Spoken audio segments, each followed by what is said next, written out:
I was never a superstitious person. I didn't grow up with ghost stories or scary folklore. My parents were science minded, and I followed suit, which is probably why I dismissed all the warnings about the Brackenridge Forest. The locals called it cursed, said people disappeared in there. I figured it was just the usual small town superstition, the kind that fills the silence when people don't have enough real news. I wasn't worried when I agreed to help a friend document old hiking trails for a conservation proposal. It sounded peaceful, just a few days walking in the woods, snapping photos, and taking GPS coordinates. Solitude and fresh air. I didn't think for a second that I wouldn't make it out the same way I went in. It was early October, the kind of season when the leaves are halfway to fire and gold, and the forest carries a chill in the air that wakes you up with every breath. I parked near the old trailhead, a place half hidden by overgrowth and a sagging wooden sign with barely legible paint, and loaded my backpack with the essentials: map, compass, food, camera, a small tent, and a flashlight with spare batteries. I had cell service for a bit, but by the time I hiked in a mile or two, that was gone. Not unusual for a forest that sprawled like Brackenridge did. The trees stood tall and ancient, their trunks like columns of some forgotten cathedral. Moss covered much of the forest floor, and every now and then I spotted signs of deer, raccoons, and squirrels. The first day passed without much incident. I took dozens of pictures and made marks on my paper map where the trail was overgrown or damaged. I pitched my tent on a slightly raised hill near a dry creek bed and settled in early. It was peaceful, almost too quiet. Even the crickets were subdued. But I was tired enough that I fell asleep fast. I woke around midnight to a sound I couldn't immediately place. It wasn't the wind or the usual rustle of forest life. It was rhythmic, slow, a thump and a drag.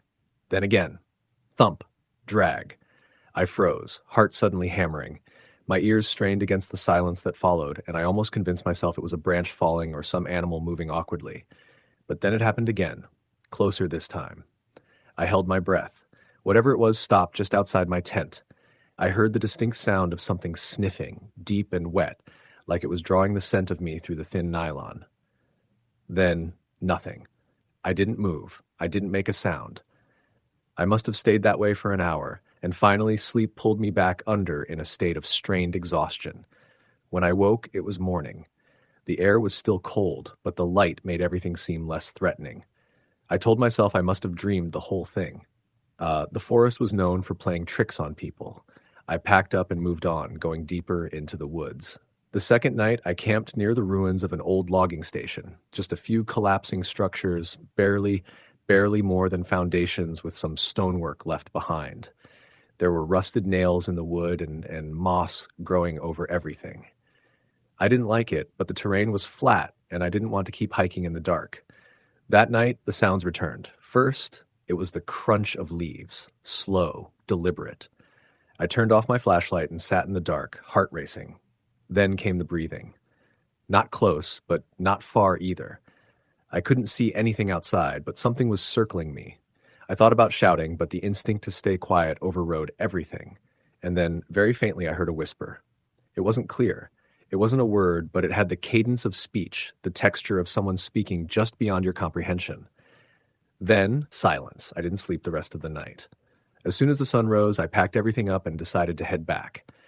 I'd seen enough, documented enough. I'd report what I had and let someone else worry about the rest. But that was when I discovered my map was gone. Not just misplaced, gone. And my compass needle spun slowly, never settling in one direction.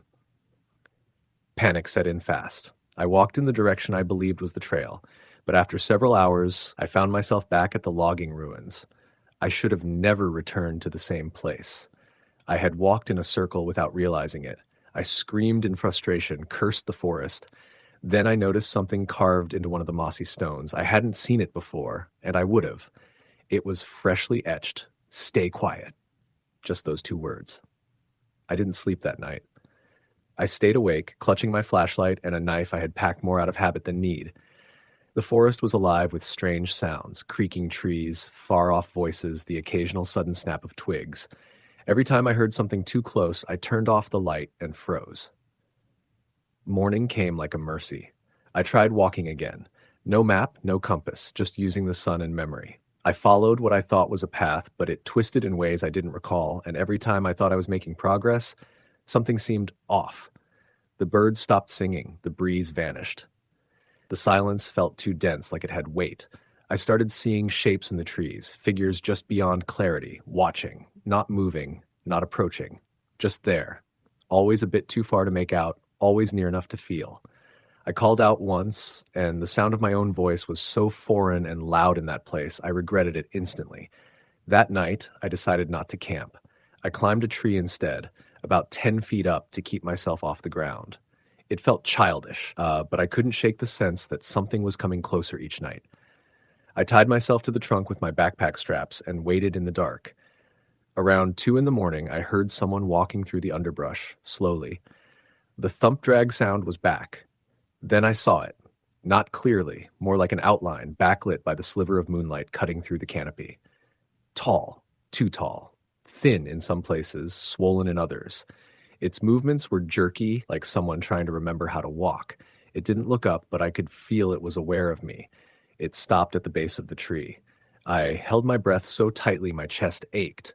Then it reached up. I swear to God, its arms stretched farther than it should have, fingers curling against the bark just a few feet below me. I turned away, biting my hand to stop from screaming. Eventually, it left. I don't remember falling asleep, but I must have because I woke with my body sore and stiff and the sun was up. I climbed down, half expecting to find claw marks or something on the trunk, but it looked untouched. I kept walking. No destination now, just desperation. At some point, I found a small clearing with a stack of stones in the center, like a cairn, but built with an eerie symmetry. There was something placed on top, a tattered piece of cloth, red with what looked like old blood. Underneath it, carved into the top stone, return. I didn't know what it meant. Return where? To the ruins? To the tree? Or was it a command? The forest had begun to change. I could feel it. The trees seemed more twisted. The sky stayed overcast no matter the hour. Light barely filtered through. My flashlight batteries were dying. I rationed food, but knew it wouldn't last. The worst part was I had stopped feeling entirely alone. I wasn't seeing shapes anymore. I was hearing things. My name, whispered in familiar voices. I thought I heard my mother crying once, then laughter that didn't belong to anyone. I started seeing things carved into the trees, phrases like, "Don't follow," and "Don't trust it," and "Keep moving." Sometimes the carvings would be smeared with something brown and flaky. I didn't inspect too closely. One night, I decided to follow a faint sound I heard in the distance. Running water. A stream. If I could find water, I could orient myself. The terrain sloped down, and I saw the glint of water under moonlight. I sprinted for it, but when I got closer, I realized it wasn't a stream. It was a narrow pool, stagnant and dark. Something was floating in it. At first, I thought it was an animal. Then I saw the hand. It was a body, face down, bloated and waterlogged, wearing a hiking pack. I recognized it, the same brand and model as mine. My heart dropped. I turned it over. It was my face staring back, pale and swollen. I ran. I didn't stop until my legs gave out. I collapsed on the forest floor and screamed until my voice was gone. After that, I stopped trying to rationalize. Something was playing with me, or maybe the forest itself was. Either way, I knew I had to get out. The map was gone, the compass useless, but there had to be a way. The final night, I saw firelight in the distance. It flickered through the trees, and I thought, maybe someone else is here. Maybe help. I moved toward it, quietly. The campfire burned in a small clearing, but no one was sitting near it. There were logs, a kettle, and an old tent. I called out, nothing. Then I saw the carvings again, this time on the logs around the fire. Sit. Wait. Stay. The fire was warm. I sat just for a minute. That's when I noticed something. The shadows were wrong. They moved against the firelight instead of with it, and the silence was complete again. Even the wind stopped. I stood quickly and turned off my flashlight. Then I saw them. A dozen figures standing just beyond the edge of the firelight, not moving, not speaking, just watching. And in the center, one of them raised a hand and pointed to me. I ran again, not knowing where. Trees tore at my arms, roots caught my ankles. I didn't care. I ran until I saw something I never thought I'd be so happy to see. A road. A muddy old service road. I stumbled onto it, collapsed, and cried. Eventually, a search and rescue team found me. I had been missing for 6 days. They said my distress beacon had activated on its own that morning, even though I never touched it. I don't know what I encountered in Brackenridge. I don't know how I got out. But I do know I never should have gone in alone. And I'll never go near that forest again. Story the end. Back in 2013, I took a job as a seasonal forest ranger in northern Washington. I was 26, between jobs, and eager to get away from city noise.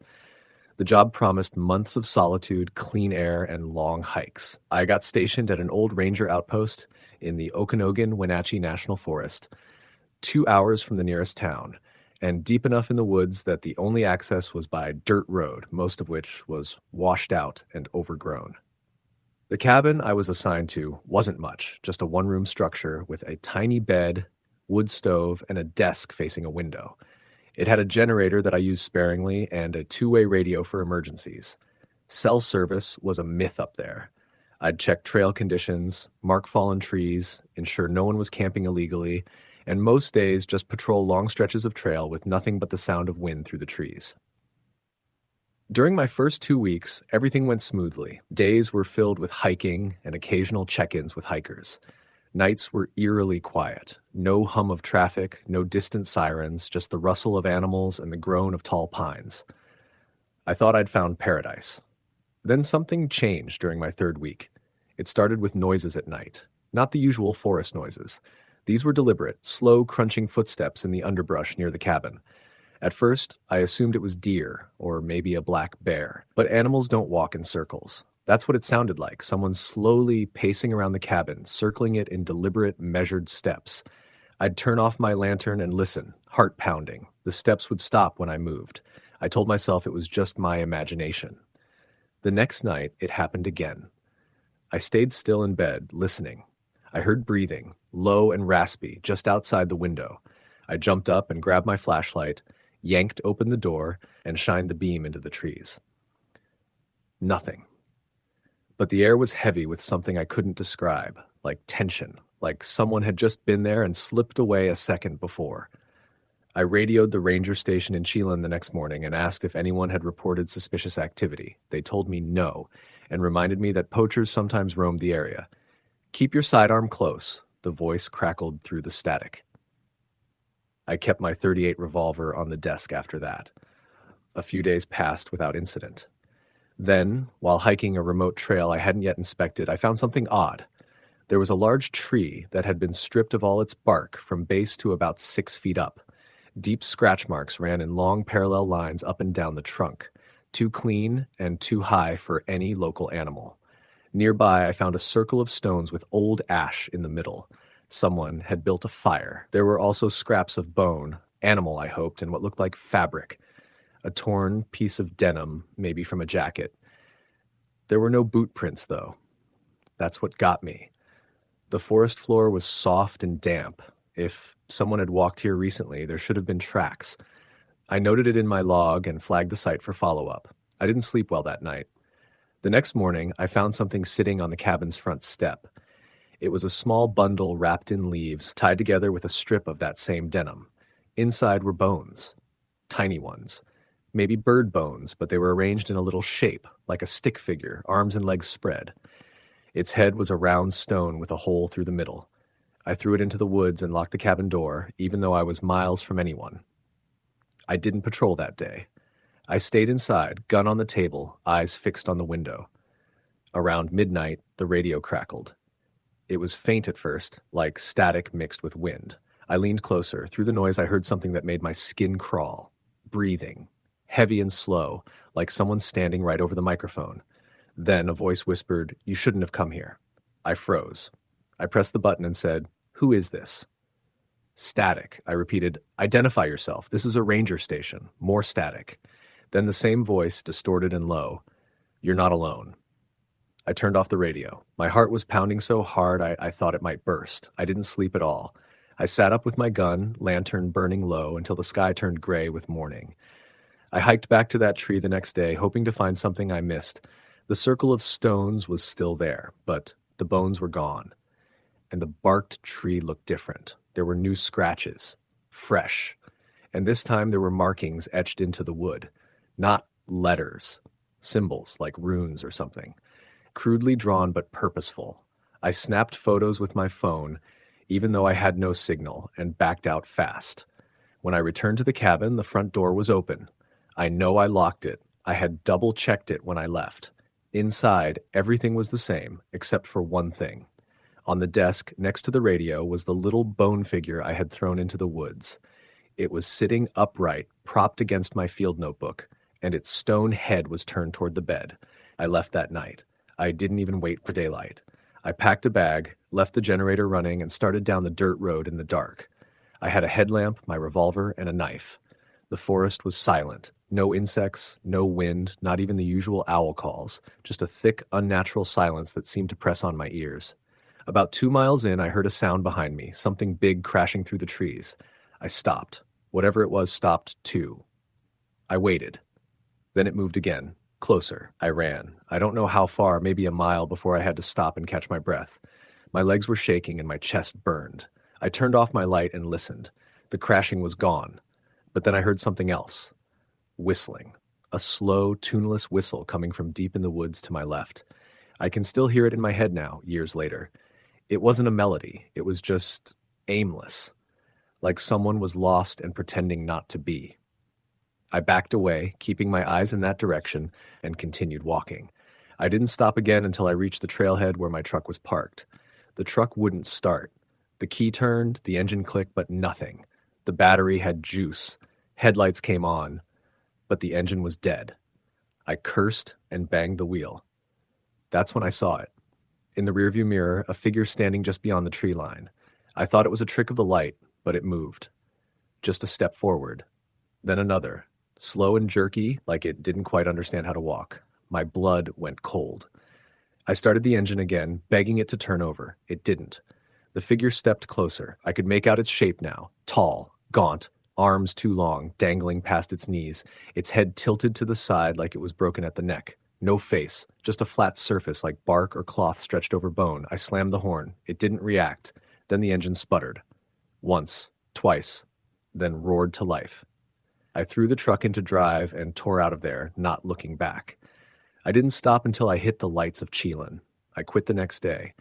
Told my supervisor there was a family emergency. He didn't ask questions. I handed in my badge, and I never went back to that forest. 2 months later, I received an envelope in the mail. No return address. Inside was a single Polaroid photo. It showed my cabin, taken at night. The window was lit. My face was visible inside, sitting at the desk, and in the background behind me was a shape, just barely visible in the dark. Tall, leaning toward the glass. I burned the photo and moved across the country. I haven't hiked in the woods since. Even walking near tree lines makes my skin crawl. Sometimes I still hear that whistle when I'm drifting off to sleep, slow and out of tune. And I always wake up around midnight, heart racing, convinced that someone is standing outside my window. Story the end. It started with a weekend plan that was supposed to be peaceful. Martin needed a break from work, a real break, not scrolling through emails in bed or taking half days that still turned into meetings. He wanted quiet, the kind only nature could give. His friend Alan had recommended a stretch of forest land up north near Fox Hollow, not too touristy, but accessible enough. A cabin, single bedroom, no Wi-Fi, and a wood-burning stove. It was the kind of place Martin imagined hearing his own thoughts again. He left early on Friday morning, stopping only to grab groceries and fill the tank.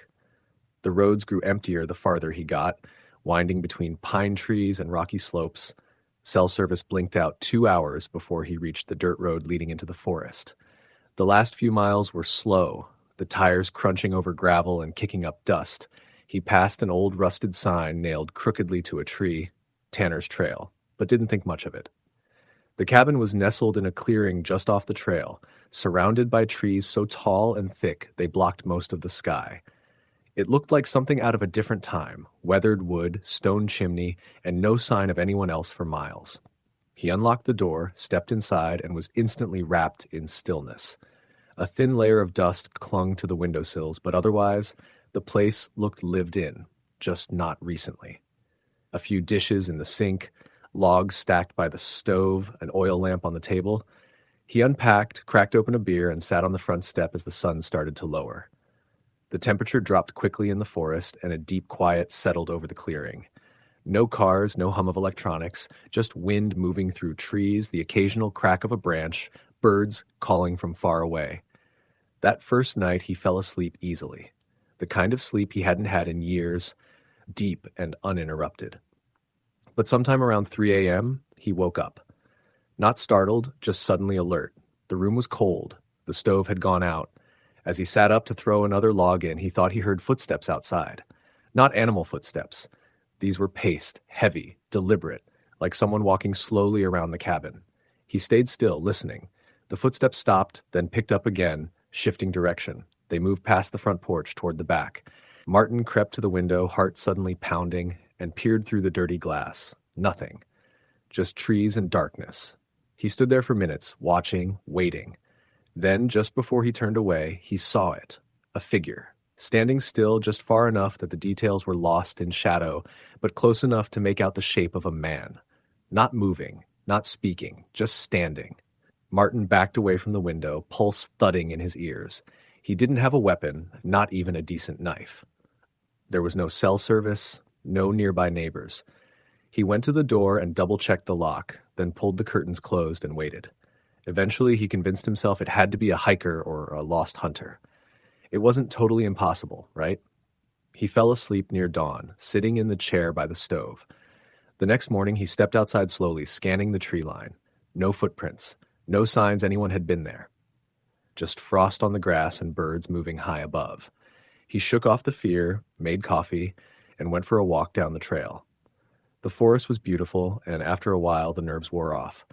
He took a few photos, listened to the quiet, and let himself relax. That afternoon, he read on the porch, cooked a simple dinner, and convinced himself the figure last night had been nothing, just a dream twisted by the darkness. The second night, it started again. This time, it wasn't footsteps. It was tapping, sharp, deliberate taps against the window near his bed. 3 in a row, a pause, then 3 more. Tap, tap, tap. He didn't move, just stayed frozen, listening. After the tapping stopped, he heard something else, a faint breathing, low, raspy, like someone with a chest infection, standing just outside the window. He turned on the oil lamp, expecting the sound to vanish, but it didn't. Then something scraped the wood siding, slow and hard, like nails dragging across it. Martin grabbed the fireplace poker and crept to the window. Again, no one there. He didn't sleep much that night. In the morning, he went to the spot outside the window. On the wood beneath it, 4 long scratches, fresh and deep. He told himself it could have been an animal, a bear maybe, but bears didn't tap like that. Bears didn't breathe outside your window. That day, he packed up early and drove into town. It took over an hour on the winding roads, and when he finally got to Fox Hollow, it was barely more than a gas station and 2 diners. He found a man sitting outside one of them, sipping coffee, and asked if he knew anything about the area around Tanner's Trail. The man squinted. "You up in that old logging cabin?" Martin nodded. Yeah, just staying for the weekend." "You see anything weird?" the man asked casually. Martin paused. "What do you mean?" The man shrugged. "Sometimes people hear things out there, see people hiding. My uncle used to say that land don't forget what happened on it." Martin waited for more, but the man just sipped his coffee and went quiet. That night, Martin didn't even try to sleep in bed. He moved the armchair to face the door, fireplace poker next to him, oil lamp glowing low. He didn't want to be caught off guard. At 2:41 a.m., the doorknob rattled. Not gently, either. It twisted hard, like someone trying to come inside. Martin stood, heart hammering, and raised the poker. The knob stopped, then came the knocking, slow, measured. 3 knocks. Silence. Then again, 3 knocks. He stepped closer, holding his breath. Whoever was out there didn't say a word. They didn't leave. The knocking continued every few minutes until the first faint light of morning crept through the trees. When he opened the door at dawn, there was nothing there, no footprints again. But the door had scratches, deep, angry gouges around the handle. He stayed awake the rest of the day, jittery and on edge. He debated leaving early, but decided one more night would be fine if he didn't sleep. He drank coffee, paced the room, and waited. At midnight, he heard whispering. Not outside. Inside the house. He froze, poker in hand, and listened. The whispers came from the corner near the stove. He turned the lamp higher, but the sound didn't stop. It got louder. It sounded like two voices arguing quietly, overlapping. He couldn't make out the words, but the tone was urgent, angry even. Then the air got cold, freezing. His breath fogged. The oil lamp flickered violently. And then he saw the shadow. It wasn't cast by anything in the room. It moved independently, stretching from the corner toward him, dragging across the floor like smoke. It had no shape he could fully understand, only that it stood tall, almost human, but wrong. Its movements weren't fluid. They stuttered, like bad film reels skipping frames. He backed away slowly, but the shadow grew longer, closer. The whispering turned into low groaning, and then something sharp hit his leg, like a sudden cut from a knife. He shouted and stumbled, dropping the poker. Blood soaked through his pants. Then the lamp went out. Darkness swallowed the room. He fumbled for the matches, shaking, lighting one with trembling fingers. The shadow was gone. The voices stopped. But he was bleeding, just a thin cut, shallow but real. He didn't sleep. He sat on the front steps until dawn, matchbook in hand, waiting for the sun. The next morning, he packed up and drove out without looking back. He didn't stop to clean or lock the door. He didn't even bother with the key. When he got home, he slept for a full day. But even then, the dreams didn't leave. He kept waking up at 2:41 a.m., hearing knocking, hearing whispering from the corners of his room. A week later, he got a call from Alan. "You ever end up going to that cabin?" "Yeah," Martin said. "Why?" Alan sounded confused. "Man, I just remembered I was reading something about that trail. Tanner's Trail? I guess back in the 40s, a group of loggers went missing up there, like 8 of them. They never found the bodies, just their equipment, and one guy's boots standing upright next to a tree like he just vanished." Martin didn't say anything. "They say the forest took them," Alan said with a laugh that didn't sound sure of itself. Anyway, weird stuff. Martin never told him what happened. He never went back to the woods. But the tapping started showing up in new places. His apartment, his office window. Always 3 knocks, always followed by silence. And every now and then, around 2:41 in the morning, he'd wake to find scratches in the wood of his front door. Deep ones. Fresh. Story the end. When I was a kid, my grandfather used to tell me stories about the woods that surrounded his cabin. He'd speak in a slow, gravelly voice, barely above a whisper, as if the trees could hear him if he got too loud. At the time, I dismissed it all as his way of keeping me from wandering too far when we visited. But I'm not a kid anymore, and what I saw a year ago in the Black Ridge Forest changed the way I look at every stretch of trees I pass. It started with an invitation from an old friend, Jake, a guy I hadn't seen since college. We were both 29, exhausted from work and needing a break. He called one night saying he'd found a cheap rental cabin deep in the forest, way off the grid, no cell service. It sounded perfect. 3 of us went, me, Jake, and his cousin Darren, a quiet guy who worked construction. We left on a Friday morning and drove for hours into increasingly narrow roads, like the forest thickening around us like it was swallowing the sky. The GPS failed about 30 minutes before we got there, so we had to follow written directions Jake printed out. The final stretch was a single-lane dirt road lined with trees so tight the side mirrors grazed leaves. I remember thinking that if anything happened, it would be a hell of a walk to get help. The cabin looked okay. Not luxurious, not falling apart either. 2 stories, small deck, a fire pit out back. What struck me right away was the silence. Not peaceful silence. No bird song, no rustle of animals, just the wind barely moving the high branches like the forest was holding its breath. We unpacked, cracked open a few beers, and spent the afternoon hiking a short trail that looped around behind the cabin. The trail was thin, overgrown, but clear enough to follow. At one point, Darren pointed to a strange-looking pile of rocks off to the side. They were stacked deliberately, like someone made a little tower. Jake laughed and said it looked like something out of Blair Witch.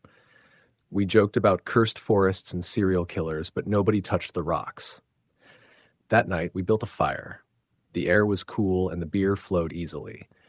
We talked about dumb college stories, exaggerated camping tales, and fell asleep sometime after midnight. I woke up around 3 a.m. to the sound of something tapping on the side of the cabin. Not like a branch brushing against wood. Sharp, rhythmic, like fingers.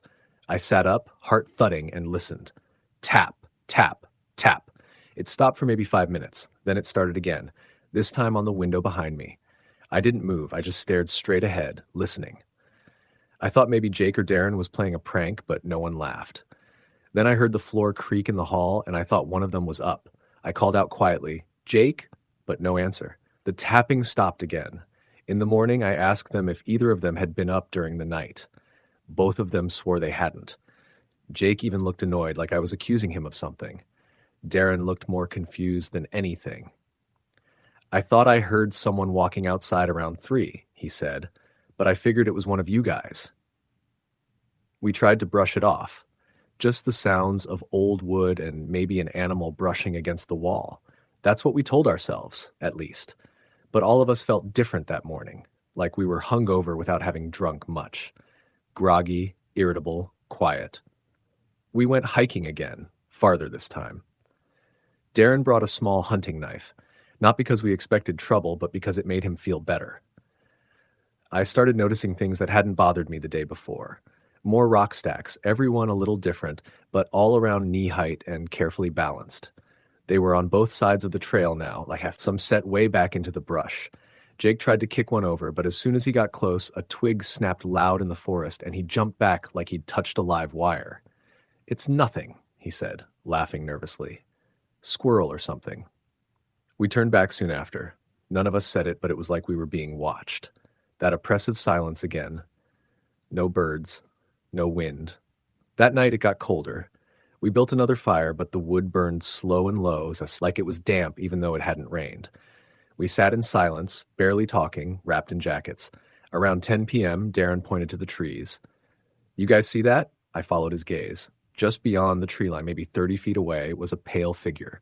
It was tall, too tall, and still as stone. No detail, just a silhouette against the darker trees. Jake squinted and stood up. "Probably a tree stump." "Tree stumps don't move," Darren whispered. And he was right. Because it moved, one slow step to the left, then another. It was like it glided rather than walked. I felt my stomach twist as we all stood there, frozen, watching it drift behind a tree and disappear. Jake grabbed a flashlight and aimed it into the woods, but there was nothing.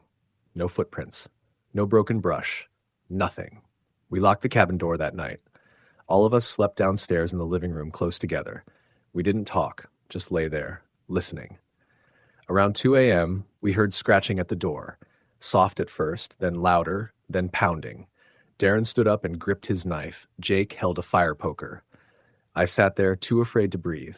The pounding stopped, and then came the sound of footsteps on the roof. Not an animal. Too heavy. Deliberate. One slow step at a time, moving toward the edge of the roof above us.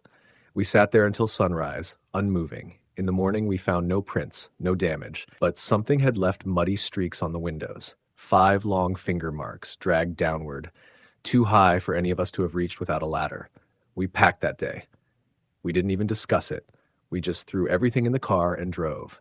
On the way out, Darren noticed something as we passed one of the narrow bends in the road. Another rock stack, right in the middle of the road, and on top of it, his hunting knife. He hadn't lost it. He'd kept it in his backpack. We didn't stop. Back in the city, we tried not to talk about it, but Darren had trouble sleeping. He said he kept waking up at 3 a.m. every night. He thought he saw something outside his apartment. Eventually, he moved out of state. Jake stopped answering texts. I found out months later that he'd been hospitalized for a nervous breakdown.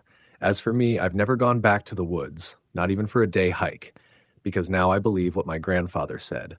The forest listens, and sometimes it follows you home. Story the end. When I first moved to northern Vermont to work at the Conservation Center, I thought I'd found paradise. The thick expanse of the Green Mountains surrounded the facility like a fortress, and even though I lived alone in a staff cabin about 2 miles into the forest, I never felt isolated. I had grown up in cities, used to sirens and humming streetlights, but I fell in love with the absolute silence at night. At first, my first month was uneventful.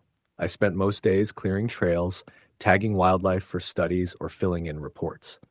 The cabin I was assigned was old but functional, just 1 bedroom, a bathroom, and a small kitchen attached to a living room with a stone fireplace that hadn't been used in years. The solar power was spotty, so I relied mostly on a propane lantern when night came. The forest was dense, packed with red maples and hemlocks. During the day, it was a painter's dream. Light spilled in ribbons between the trees, and the air always smelled of moss and pine. At night, though, something shifted. Even before I heard or saw anything unusual, I'd lie awake in bed, ears perked to the sound of that oppressive quiet, the kind that didn't feel peaceful. It felt watchful. It started with small things. One morning, I found the gate to the trail behind my cabin slightly ajar. I always closed and latched it, mostly to keep bears out. No wind was strong enough to do that. A week later, I found my woodpile had been rearranged, neatly stacked in a strange spiral formation on the ground nearby. I thought maybe someone else from the center had done it as a joke. When I asked around, nobody admitted to being near my place. I let it go. Maybe I'd done it and forgotten. Maybe a porcupine or something had knocked the wood down and it rolled oddly. Maybe. Then came the knocking.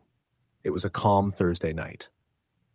I'd just finished boiling water for some tea, about to settle in with a book when 3 knocks echoed from the back wall of the cabin. Not the door. The wall. Right behind where the bedroom was.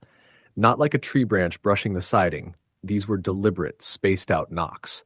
I froze. My tea trembled slightly in my hand. I turned off the lantern and sat in the dark, heart pounding. I waited. 10 minutes passed, then 20. Nothing. I finally mustered the nerve to flick on my flashlight and stepped outside through the front door, circling around to the back. Nothing was there. No prints, no broken branches, no evidence of anything. I tried to sleep, but ended up staring at the ceiling till the sun rose. I radioed the center the next day and asked if there were any known intruders or strange reports, but everything came back clean. They offered to let me sleep in the bunkhouse closer to the main facility, but I declined. I wasn't ready to look like I was spooked by forest noises. The next few nights were quiet again, but I noticed something unsettling. Every morning, small piles of stones began appearing on the path that led from my porch to the trail. Perfectly balanced stacks, sometimes 2 stones, sometimes 5. I knocked them over every day, but they kept returning, each time closer to the cabin. One evening, I stayed up with the lantern off and sat on the floor near the window. I watched the path in front of the cabin, forcing myself to stay awake. Hours passed. The forest outside was completely still. Then, a little past 2:30 a.m., I saw movement near the trees. It wasn't an animal. A person, or at least something shaped like a person, stepped out from behind one of the hemlocks. I couldn't make out its face. It was wrapped in what looked like layers of old cloth, like rotted flannel. It moved slowly, almost like it was floating, not walking. It stopped at the edge of the clearing and crouched, setting something on the ground. A pile of stones. I don't know how long I sat there frozen, barely breathing. The thing stood again, facing the cabin. I swear I felt its gaze through the window. Then, without a sound, it backed into the woods and was gone. At dawn, I went out and saw the stones. 4 of them, stacked neatly on top of each other. My legs were shaking as I crushed the stack with my boot. I told the center what I saw. They said maybe it was a poacher or some unwell drifter. They offered to call the rangers, but I said no. What could I even report? That someone stacked stones and walked away? I bought a motion camera and mounted it to a tree facing the path. The next day, I checked the SD card. It had triggered 12 times during the night. The first few shots were of deer. Then, a figure, blurry but unmistakably human-shaped. In one frame, it stood right in front of the camera. Its face was shrouded in shadows or maybe something like a hood, and its hands, if they were hands, looked wrong. Longer, bonier. The timestamp said 2:37 a.m. I stopped going to work. I told them I had the flu.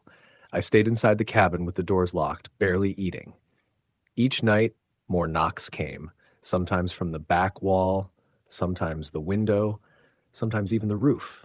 Sometimes I heard scratching. The stones were everywhere now on the porch, lined up neatly on the window ledges, placed beside my boots when I opened the door. Then I made the mistake of burning them.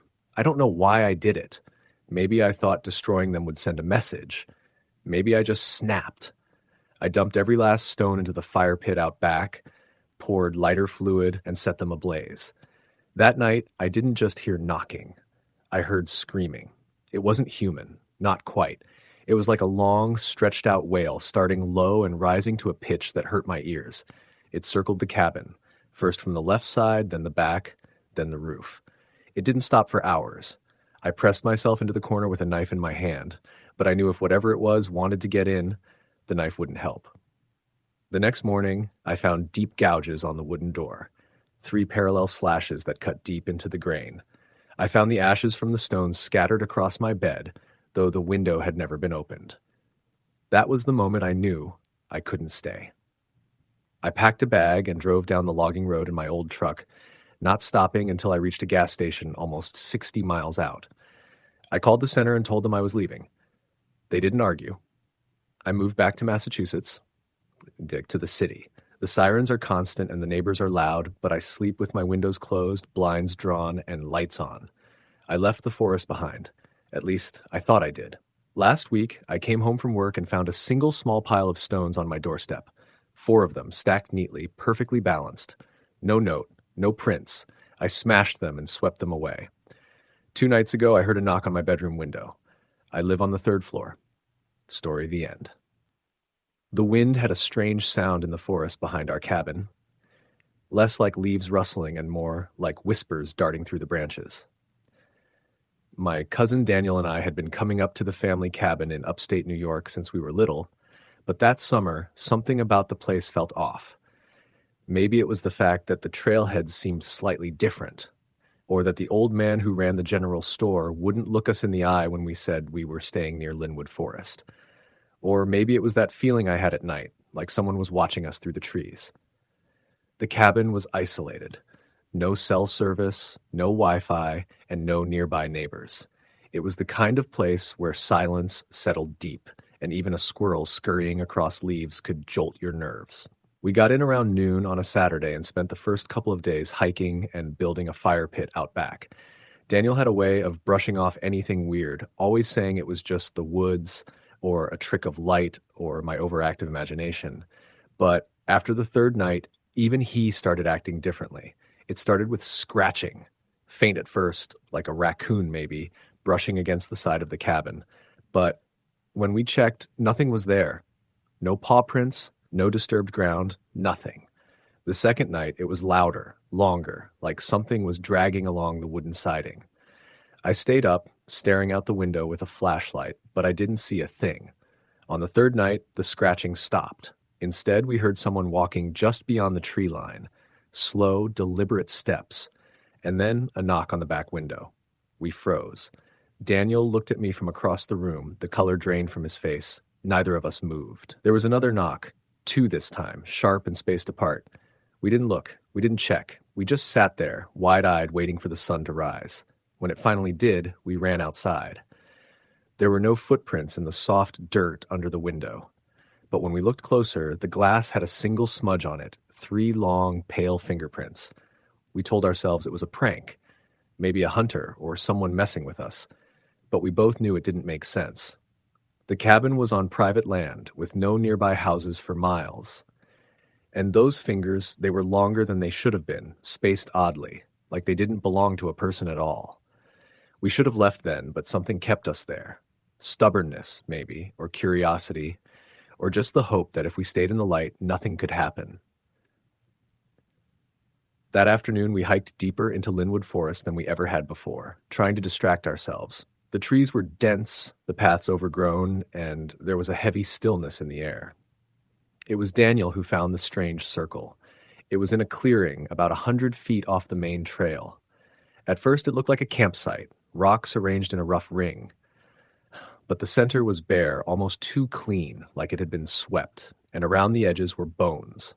Tiny bones. Some of them looked like animal jaws, others were harder to place. A few had been tied together with twine into crude little shapes, crosses, stars, and one that looked almost like a person bent backwards. Daniel stared at it for a long time, then said quietly, "We need to go." We didn't speak much on the hike back. I think we both knew we'd stumbled into something we shouldn't have. That night, we locked every window, every door. We sat in silence with the fire lit, waiting for something. And it came. The footsteps returned. First in the distance, crunching softly through the underbrush. Then closer. We could hear branches snapping underfoot, but never more than 1 step at a time. It was like something wanted us to hear it coming, but only in pieces. We sat against the wall opposite the front door, holding kitchen knives like they'd do any good. Then we heard breathing, raspy, labored, almost wet. It came from the chimney. Daniel looked up, mouth open, not speaking. A single hand, pale and bony, slipped down the brick, just enough to brush the soot. Then it vanished. We didn't sleep at all. When morning came, we packed to leave, but the forest didn't let us go that easy. Halfway down the access road, Daniel stopped walking. He was staring at something off the path. I followed his gaze and saw a figure between the trees, tall, with a face too smooth to be real, its skin pulled tightly over sharp bones. It didn't move. It just stood there, watching. We didn't run. Somehow we both knew not to.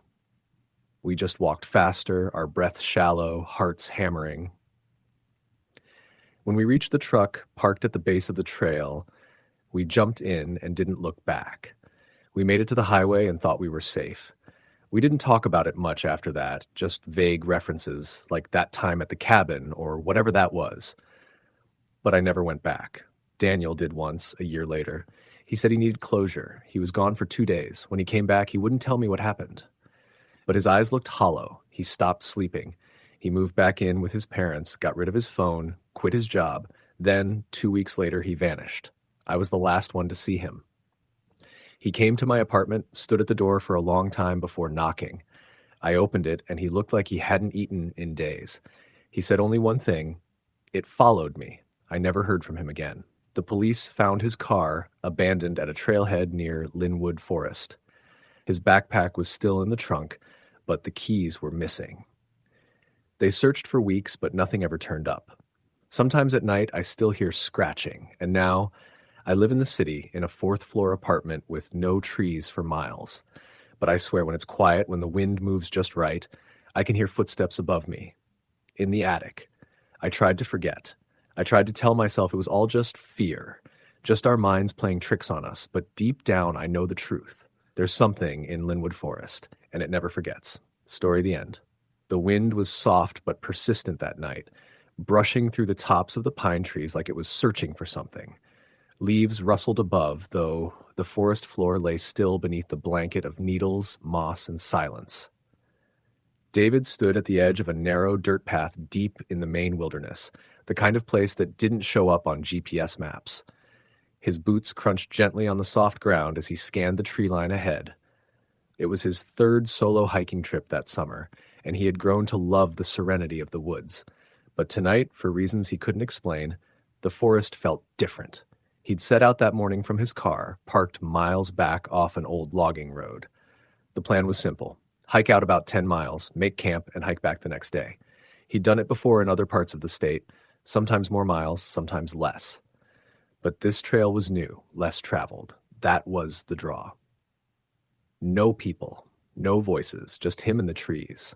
That and the rumor he'd heard from an old ranger he met at a general store in town. The man had a stiff back, a sunburned neck, and one cloudy eye. He spoke about a trail that hikers didn't talk about anymore. They call it Dry Creek, the ranger had said over a styrofoam cup of stale coffee.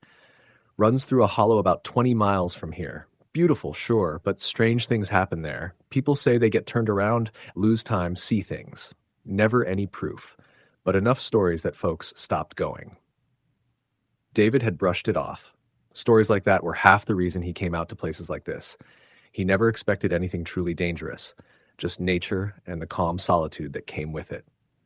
But the moment he stepped off the main trail that afternoon and followed the narrower one deeper into Dry Creek, that calm began to fray. He reached his camp spot just before dusk, an open patch near the base of a ridge. A large, crooked pine stood like a sentinel at the center, its roots clawing out of the earth like bony fingers. He set up his tent, gathered some wood, and started a small fire. By the time night fell, the temperature had dipped, and his breath came out in puffs. The sky was clear, but the woods around him seemed to fold in, pressing closer with every passing hour. It was after midnight when he heard it. At first it was soft, like someone dragging a stick along a log. He sat up in his sleeping bag, heart tapping quickly in his chest. He listened. The fire had long since died to embers. No wind now, no bugs, just that dragging sound maybe 20 feet from the tent. David waited, hoping it would stop, hoping it was just an animal, maybe a porcupine or a raccoon. But the sound didn't go away. It stopped and started again. Then something new. Breathing, low, uneven, and raspy. Not an animal, not something he could reason away. He reached for his flashlight, clicked it on, and slowly unzipped the tent flap. The light cut through the darkness in a narrow cone. Nothing. Trees. Rocks. The crooked pine swaying slightly. But the sound had stopped. He stepped out barefoot onto the cold earth. The night air bit at his skin as he moved the beam of light in slow arcs around his camp. Still nothing. Then he heard it again, this time behind him, closer. He spun around, flashlight flickering for a moment as his hand shook. The beam landed on the base of the crooked pine. There, leaning against the tree, was a figure. Not an animal, not a person either. It was tall, too tall. Its arms hung too long, hands nearly touching the ground. The face, if it had one, was obscured by what looked like strips of bark or mud clinging to it. It didn't move, didn't breathe, just stood there. David stumbled back, the flashlight slipping from his grip and landing with a soft thud. The light pointed off into the woods now. Useless. He scrambled back into the tent and zipped it up in a frenzy. He pressed his back to the far wall of the tent, heart pounding, mouth dry. Minutes passed. Maybe longer. No sound. Nothing moved. Eventually, he convinced himself he had imagined it. Maybe the shadows played tricks on him. Maybe it was just a branch shaped weirdly. He laid down again, never taking his eyes off the tent flap. At some point, exhaustion overtook fear, and he drifted into a restless sleep. When he woke, the forest was bright again. Birds chirped. The sun filtered through the canopy. The crooked pine stood quietly outside, unremarkable in the morning light. There was no sign of anything unusual. No footprints, no bark stripped from the tree. Nothing. Still, something felt wrong. He packed quickly and started back. But the trail he'd taken in was gone. David walked in the direction he remembered for nearly an hour, but found no familiar markers. The bend in the stream, the large boulder shaped like a chair, the fork in the trail, none of it appeared. Just trees. Miles and miles of trees. He doubled back, tried a new direction, then another. By late afternoon, panic crept in. He wasn't just lost, he was turned around. Disoriented. No matter where he went, the trees looked the same. Worse, it felt like they were getting closer. More tangled. Less light filtered through. He stopped to rest and drink from his bottle, only to realize it was nearly empty. His food bag, still half full, offered little comfort. As he sat against a tree, he noticed something strange. Carved into the trunk beside him were markings. Symbols. Not letters or numbers, more like crude shapes or runes. He touched one. The bark was freshly etched. Not old. Not weathered. Someone had been here recently, or something. That night, he made a small fire again and tried to stay awake. But fatigue was too much. Despite his best efforts, he fell asleep. The dream came immediately. He was standing in a clearing. The crooked pine was there again, but it was taller. Impossible in size, stretching into the clouds. Around its base were figures. Dozens of them. Some knelt, some stood, all unmoving, all watching him. He felt drawn forward, pulled like gravity. The figures parted to let him through. At the base of the pine was a hole, deep, black. It breathed cold air up at him like a mouth. The figures chanted, low and guttural. He couldn't understand the words, but he knew they weren't meant to be heard by people. Then one of the figures turned its head, slowly, and looked directly at him. Its face was empty. Smooth skin where eyes and a mouth should be, just flesh. And then he was falling. David jolted awake with a scream, but he wasn't in his camp. He was lying in the clearing with the crooked pine again, exactly as in the dream. The same tree, the same arrangement of roots and rocks. Only now the figures were gone, and the hole was there. Not large, just wide enough for a man to crawl through. He scrambled up, heart in his throat. This couldn't be real. It had to be a nightmare. But he pinched his arm, scratched himself, screamed. Everything was too vivid, too real. A sound came from the hole, a dragging noise, like something climbing. David ran. He didn't care which direction, just away. He ran until his lungs burned and his legs gave out beneath him. He collapsed beside a small creek, gulping water like an animal. He stayed there, shaking, until morning. When the sun rose, he kept moving. Eventually, after what felt like another full day, he saw something that made him cry in relief. A road, a dirt path, worn by tires, not a trail, not a figment. He followed it, limping, until he saw a shack with a tin roof and an old pickup out front. An elderly man emerged, confused at first, then concerned. He brought David inside, gave him water, some food, and let him rest. David tried to explain what had happened, but his voice trembled too much. The man just nodded, like he'd heard it before. When David mentioned the crooked pine, the man stiffened. "You went to Dry Creek, didn't you?" he asked quietly. David only nodded. The man didn't say much after that. Just gave him a ride into town the next morning. David never went hiking again. He moved to a city, took a job in an office, surrounded himself with noise and people. He didn't tell many people what happened. Most wouldn't believe it. Sometimes he tried to convince himself he'd hallucinated, maybe dehydration or some kind of mold. But some nights, just as he's about to drift to sleep, he hears it again, soft breathing, like someone standing just beyond the walls. And sometimes he dreams of the hole under the tree, the chance, the dragging, and always, in every dream, one of the figures turns and stares at him with that empty face, waiting. Story the end. It was supposed to be a quiet weekend away from everything. My job was grinding me down, my phone never stopped buzzing, and my mind hadn't felt quiet in months. So I booked a cabin deep in the forests of northern Vermont. No Wi-Fi, no reception, just trees, trails, and the cold October air. I wasn't looking for adventure, just a break. I arrived just before sunset. The drive was long, winding through ever-thickening woods until the road turned into gravel, then dirt. The cabin sat in a clearing, dark brown wood stained by decades of weather, with a wraparound porch and a tin roof that clinked every time a breeze rustled the tall pines around it. There were no other cabins nearby, and the last house I'd passed had been at least 10 miles back. Inside, the place was rustic but comfortable. There was a wood-burning stove, a worn-out couch, a small kitchen, and a bedroom with a creaky double bed. I dropped my bag, lit a fire, and sat for a while, listening to the wind outside. I hadn't heard silence like that in a long time. Not true silence, but the kind filled only with the subtle creaks of old timber and distant chirps of insects or owls. That first night, I slept hard. Something about the thick walls and cold air made me feel secure. I dreamed of walking through the woods, lost and barefoot, but the dream didn't feel threatening. Just quiet. When I woke up the next morning, there was frost on the windows, and my breath puffed white as I sat up. I made coffee, bundled up, and took a walk along a marked trail that led out from behind the cabin. The forest was denser than I expected. Pines, firs, and leafless maples closed in on the trail quickly. After a few hundred yards, the light dimmed, even though it was mid-morning. I heard birds, the occasional snap of branches, and once what I thought might have been a deer running through underbrush. It was peaceful, but the deeper I went, the more it felt like I shouldn't be there. Not because of danger, just an odd sense of intrusion, like the forest was aware of me.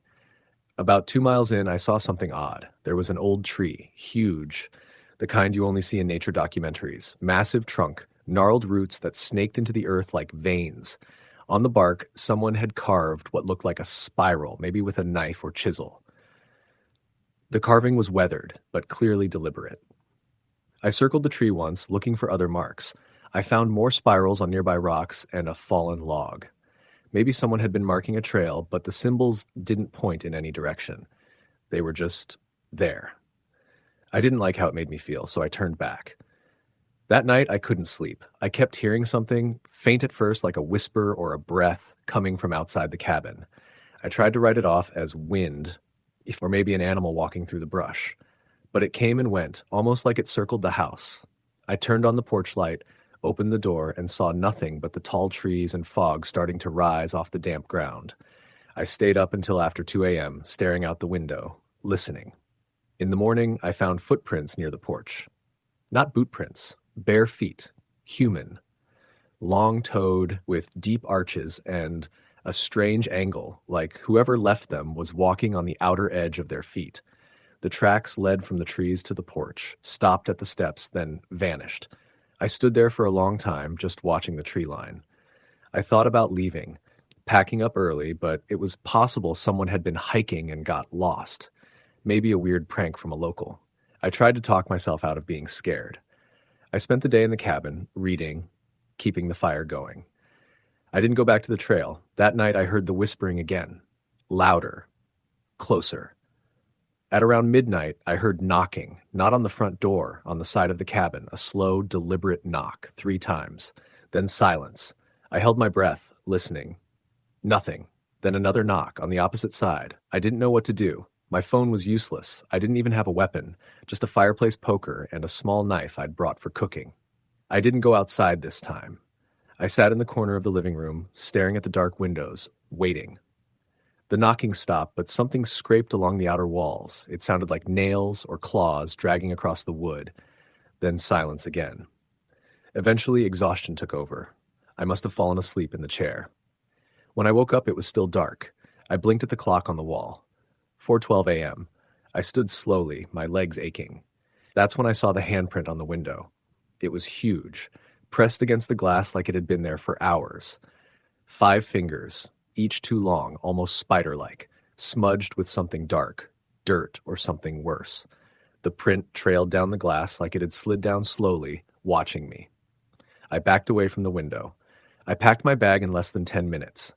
As soon as the sky began to lighten, I was in my car, tearing down the dirt road. I didn't care if I cracked an axle on a pothole or hit a rock. I just needed to get away. About 5 miles out, I passed a truck parked along the road. It was old, red, rusting. A man stood next to it, wearing heavy denim overalls, watching me pass. He didn't wave, just stared. No expression. I glanced in the rearview mirror as I passed him. He was still watching. When I got to town, I went to the nearest gas station. The attendant asked where I was coming from, and I told him about the cabin. "You went up Old Ridge Trail?" he asked. "Yeah, rented the cabin up there." He went quiet, then looked out the window toward the forest. "No one goes up there anymore," he said. "Not since the Jacobs boy." "What happened?" He hesitated. "Kid disappeared 20 years back. Found his boots near the old pine grove, but not him. Just not there anymore. Folks said he went out walking at night. Whispered about something in the woods. Took people sometimes." I didn't know what to say. He looked back at me. "You didn't go near the spiral tree, did you?" My mouth went dry. "Yeah. Why?" "People say that's where it starts, where it watches you from." I left without buying anything. When I got back home, I tried to forget. I told myself it was just a bad trip, my imagination, maybe even a local messing with me.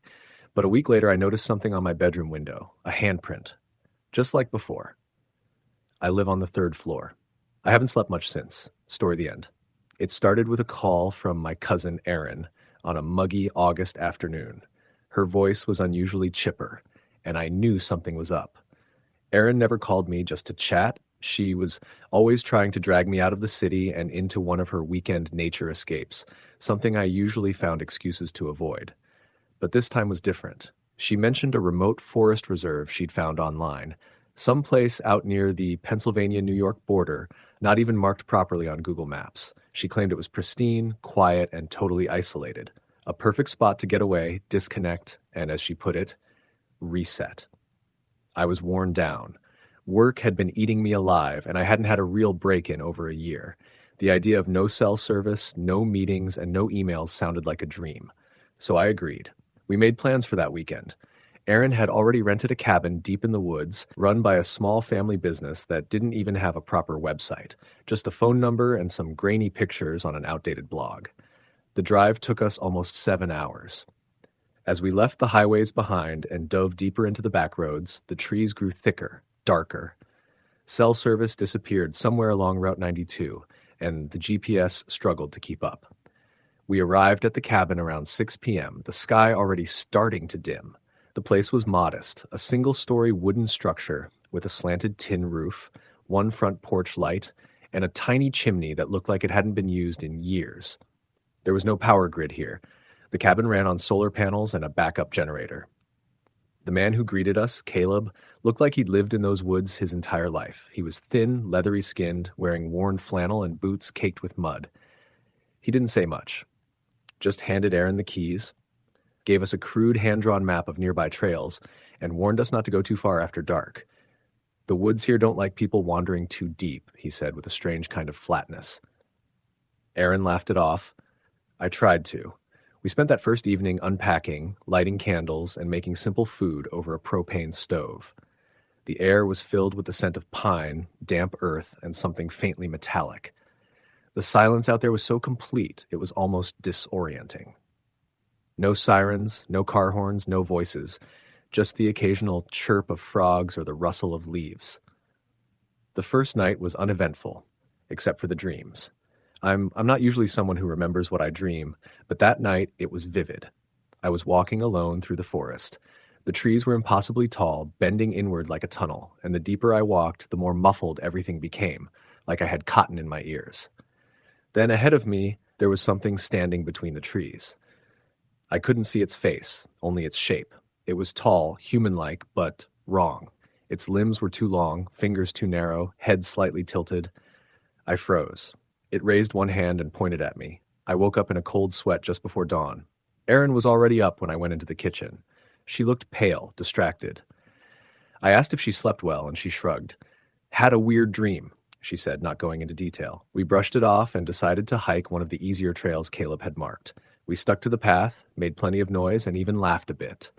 The sun made the forest seem less eerie. By the time we returned to the cabin in the late afternoon, we felt better, tired, but better. That night, things changed. Around midnight, I heard a knock. A single, slow knock on the wooden wall near the back of the cabin. I was already in bed, but still awake, unable to fall asleep. I froze, listening. Then it came again. Not at the door, but on the wall. Not a banging or pounding, just 3 slow knocks. Erin was in the other room, and I didn't want to freak her out if it was just an animal or some weird tree branch blown by wind. I got up, heart thudding, and crept to the back of the cabin. There was nothing outside. I turned on my flashlight and scanned the area. No wind, no animals, just tall, unmoving trees and damp undergrowth. I went back inside, locked the door, and sat up for a long time listening. Nothing else happened that night. The next morning I mentioned it to Erin. She frowned. I heard it too, but I thought I imagined it. Her eyes were red like she hadn't slept well. She confessed she'd had the same dream again. The tunnel of trees, the silence, the figure pointing. We tried to shake it off, decided to do another short hike to get our minds off it. But we didn't make it far.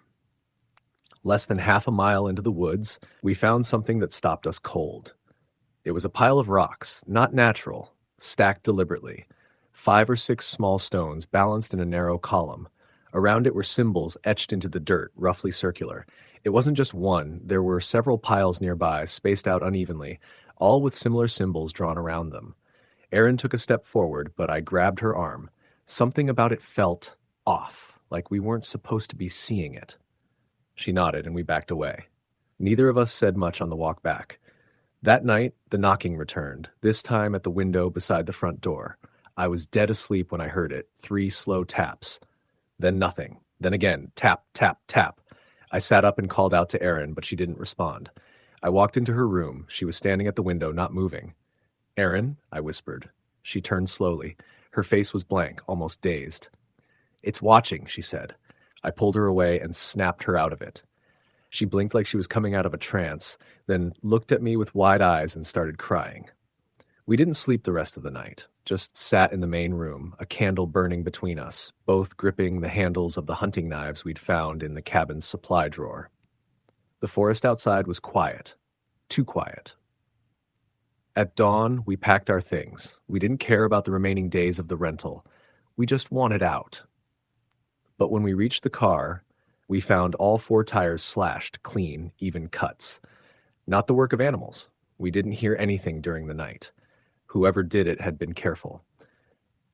Erin wanted to walk to the main road, which Caleb said was about 5 miles west, but we weren't sure which direction west was. The GPS was dead. Our phones were useless. And that crude map he gave us? It was incomplete. The trail we tried to follow quickly became overgrown, hard to navigate. We walked for what felt like hours, but the trees never seemed to thin out. It was as if the forest was folding in on itself, making us loop back. We started seeing familiar rocks, broken branches we had stepped over before. It didn't make sense. Around late afternoon, we found something that made our blood run cold. A piece of fabric tied to a branch. Erin's hoodie. She'd packed it in her bag that morning, but here it was, fluttering in the breeze. Her backpack was still with her. We both stared at it for a long time, neither saying what we were thinking. We turned back, terrified we might be going in circles. When we returned to the cabin, it was nearly dark. The front door was open. We had locked it. Inside, everything was the same, except on the wall above the fireplace, someone had drawn something in charcoal. A figure, tall, stick-thin, arms long and hanging, fingers splayed, just like the one in our dreams.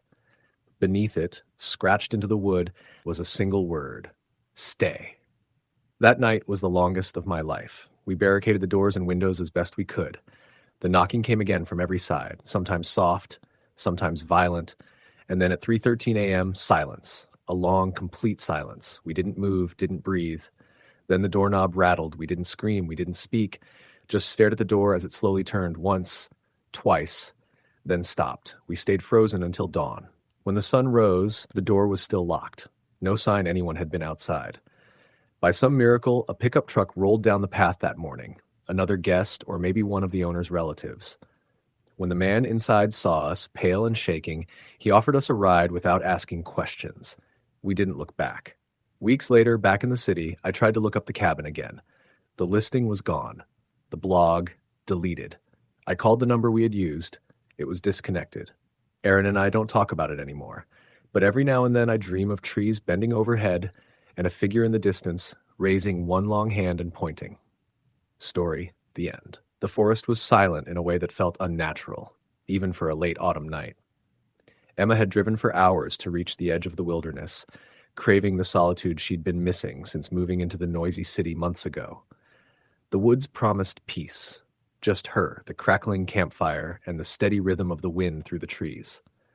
She told herself it was a chance to disconnect, to heal, to breathe. As she parked her car beside the narrow dirt road and stepped out, the cold air hit her like a slap. The scent of pine mixed with damp earth was thick and heavy.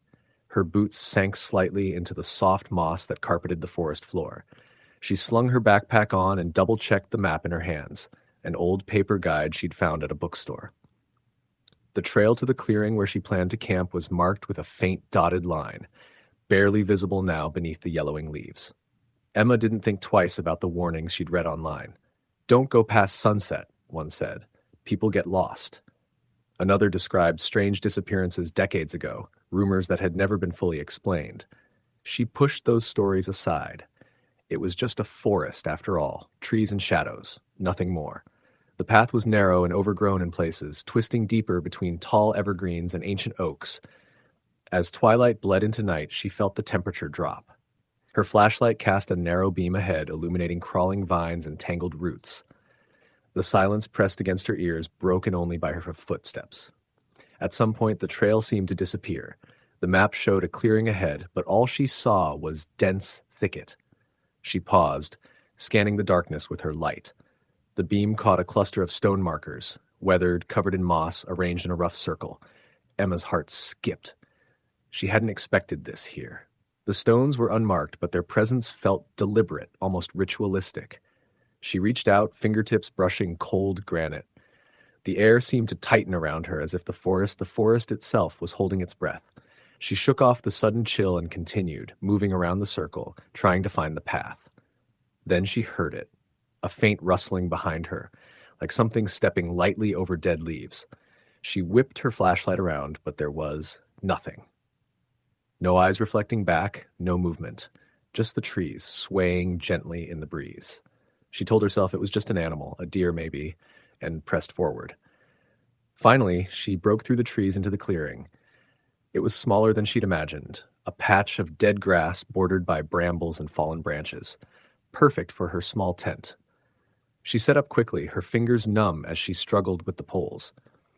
The fire was a struggle too, but after a few attempts, orange flames licked upward, casting dancing shadows on the trees. Emma sat on a log, pulling her jacket tight and sipping from her flask. The forest around her was alive with sounds now, the distant hoot of an owl, the whisper of wind through leaves, the sudden snap of a twig nearby. She listened, fascinated and a little wary. Hours passed. She wrote in her journal, then folded it away as the fire died low. The night felt colder now, and a fog was creeping in, blurring the edges of the clearing. She stood, stretching, and glanced toward the path she'd taken. It was gone. The forest had swallowed it. Panic flickered, but she forced calm. The map still had her location marked, and her compass worked. She could find her way back in the morning. Then the noises started. Soft tapping like knuckles against bark echoed somewhere beyond the trees. Then a whisper, barely audible, brushing against her ears, so faint she thought she imagined it. She called out, "Hello?" Her voice cracked and seemed to vanish into the night. A shadow moved at the edge of the clearing, just out of the firelight. She swung the flashlight toward it, but nothing was there. Her breath quickened. She retreated into her tent, zipped it tight, and pulled the blanket up around her. The whispering continued, growing louder, more insistent.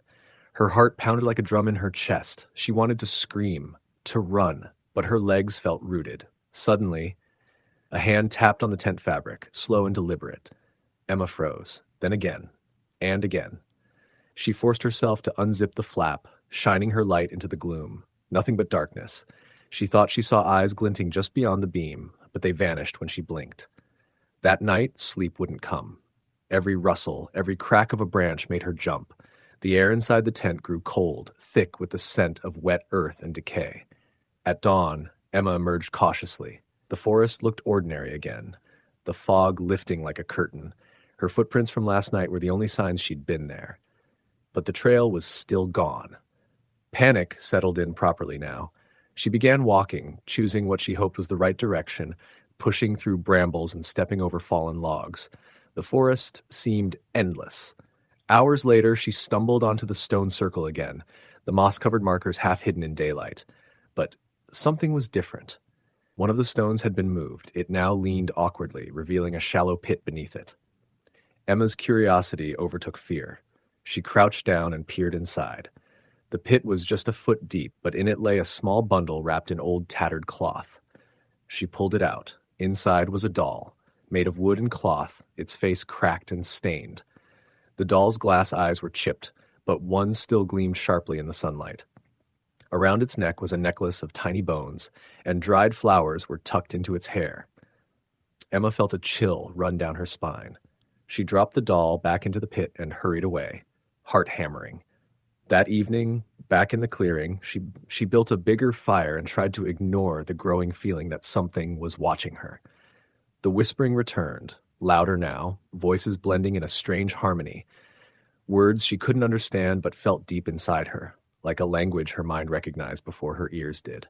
She wanted to leave. She tried to leave, but every path she took circled her back to the clearing, or to the stones, or to the dense, choking forest that seemed to pulse with a life of its own. On the fourth night, something changed. The whispers became voices, clearer, calling her by name. Emma, Emma, Emma. She wanted to run, but her feet would not move. The voices drew her toward the stone circle. There, in the center, a figure stood. It was tall and thin, draped in shadows, with eyes like glowing embers. Its movements were jerky, unnatural. The fire sputtered and died. The figure extended a hand. Emma reached out. Cold as ice, the world blurred, twisting and turning, until she felt herself falling into a darkness deeper than any night. When she woke, she was lying on the forest floor, dawn light filtering through the branches. Her backpack was gone. The trail was still missing. And in her hand was the doll, now resting peacefully, its glass eye reflecting the morning sun. Emma stood slowly, heart heavy but mind strangely calm. The forest was waiting. She knew she could never leave, because the forest took what it wanted, and it wanted her. Story the end. The sun was setting behind the hills as I parked my car by the cracked asphalt of the old ranger station. The place looked abandoned, windows boarded up, paint peeling, but this was where the trailhead to Eastwood Forest started. Locals always gave me sideways glances when I mentioned Eastwood. "You sure you want to go in there alone?" some would ask. "There's things in those woods that don't take kindly to visitors." I laughed it off. I'd grown up around forests. I'd spent summers camping with my family. Eastwood was just another patch of trees to me. I was wrong. The first day went smooth enough. The air was crisp, carrying the scent of pine and damp earth.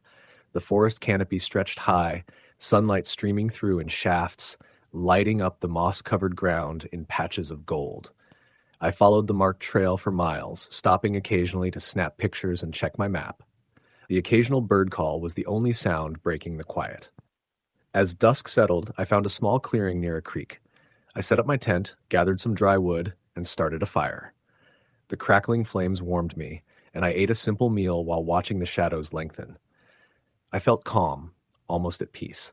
Then came the footsteps. At first, it was just a faint crunching of leaves, soft, distant, but deliberate. I froze, heart pounding, scanning the tree line beyond the firelight. No one was there. The footsteps stopped. I told myself it was probably a deer or some other animal moving carefully. But then I heard breathing, low and heavy, just outside the circle of light. I grabbed my flashlight and shone it into the darkness, but nothing answered the beam. I kept the fire burning bright, wrapping my jacket tighter around me. The forest seemed to hold its breath. The usual night sounds, the chirping insects, rustling leaves, had all but stopped. It was like the whole place was waiting. Sleep didn't come easy. Every rustle made me jump. Every shadow felt like a figure watching me. Around midnight, I heard whispering, faint and distant, like a conversation just beyond the edge of hearing.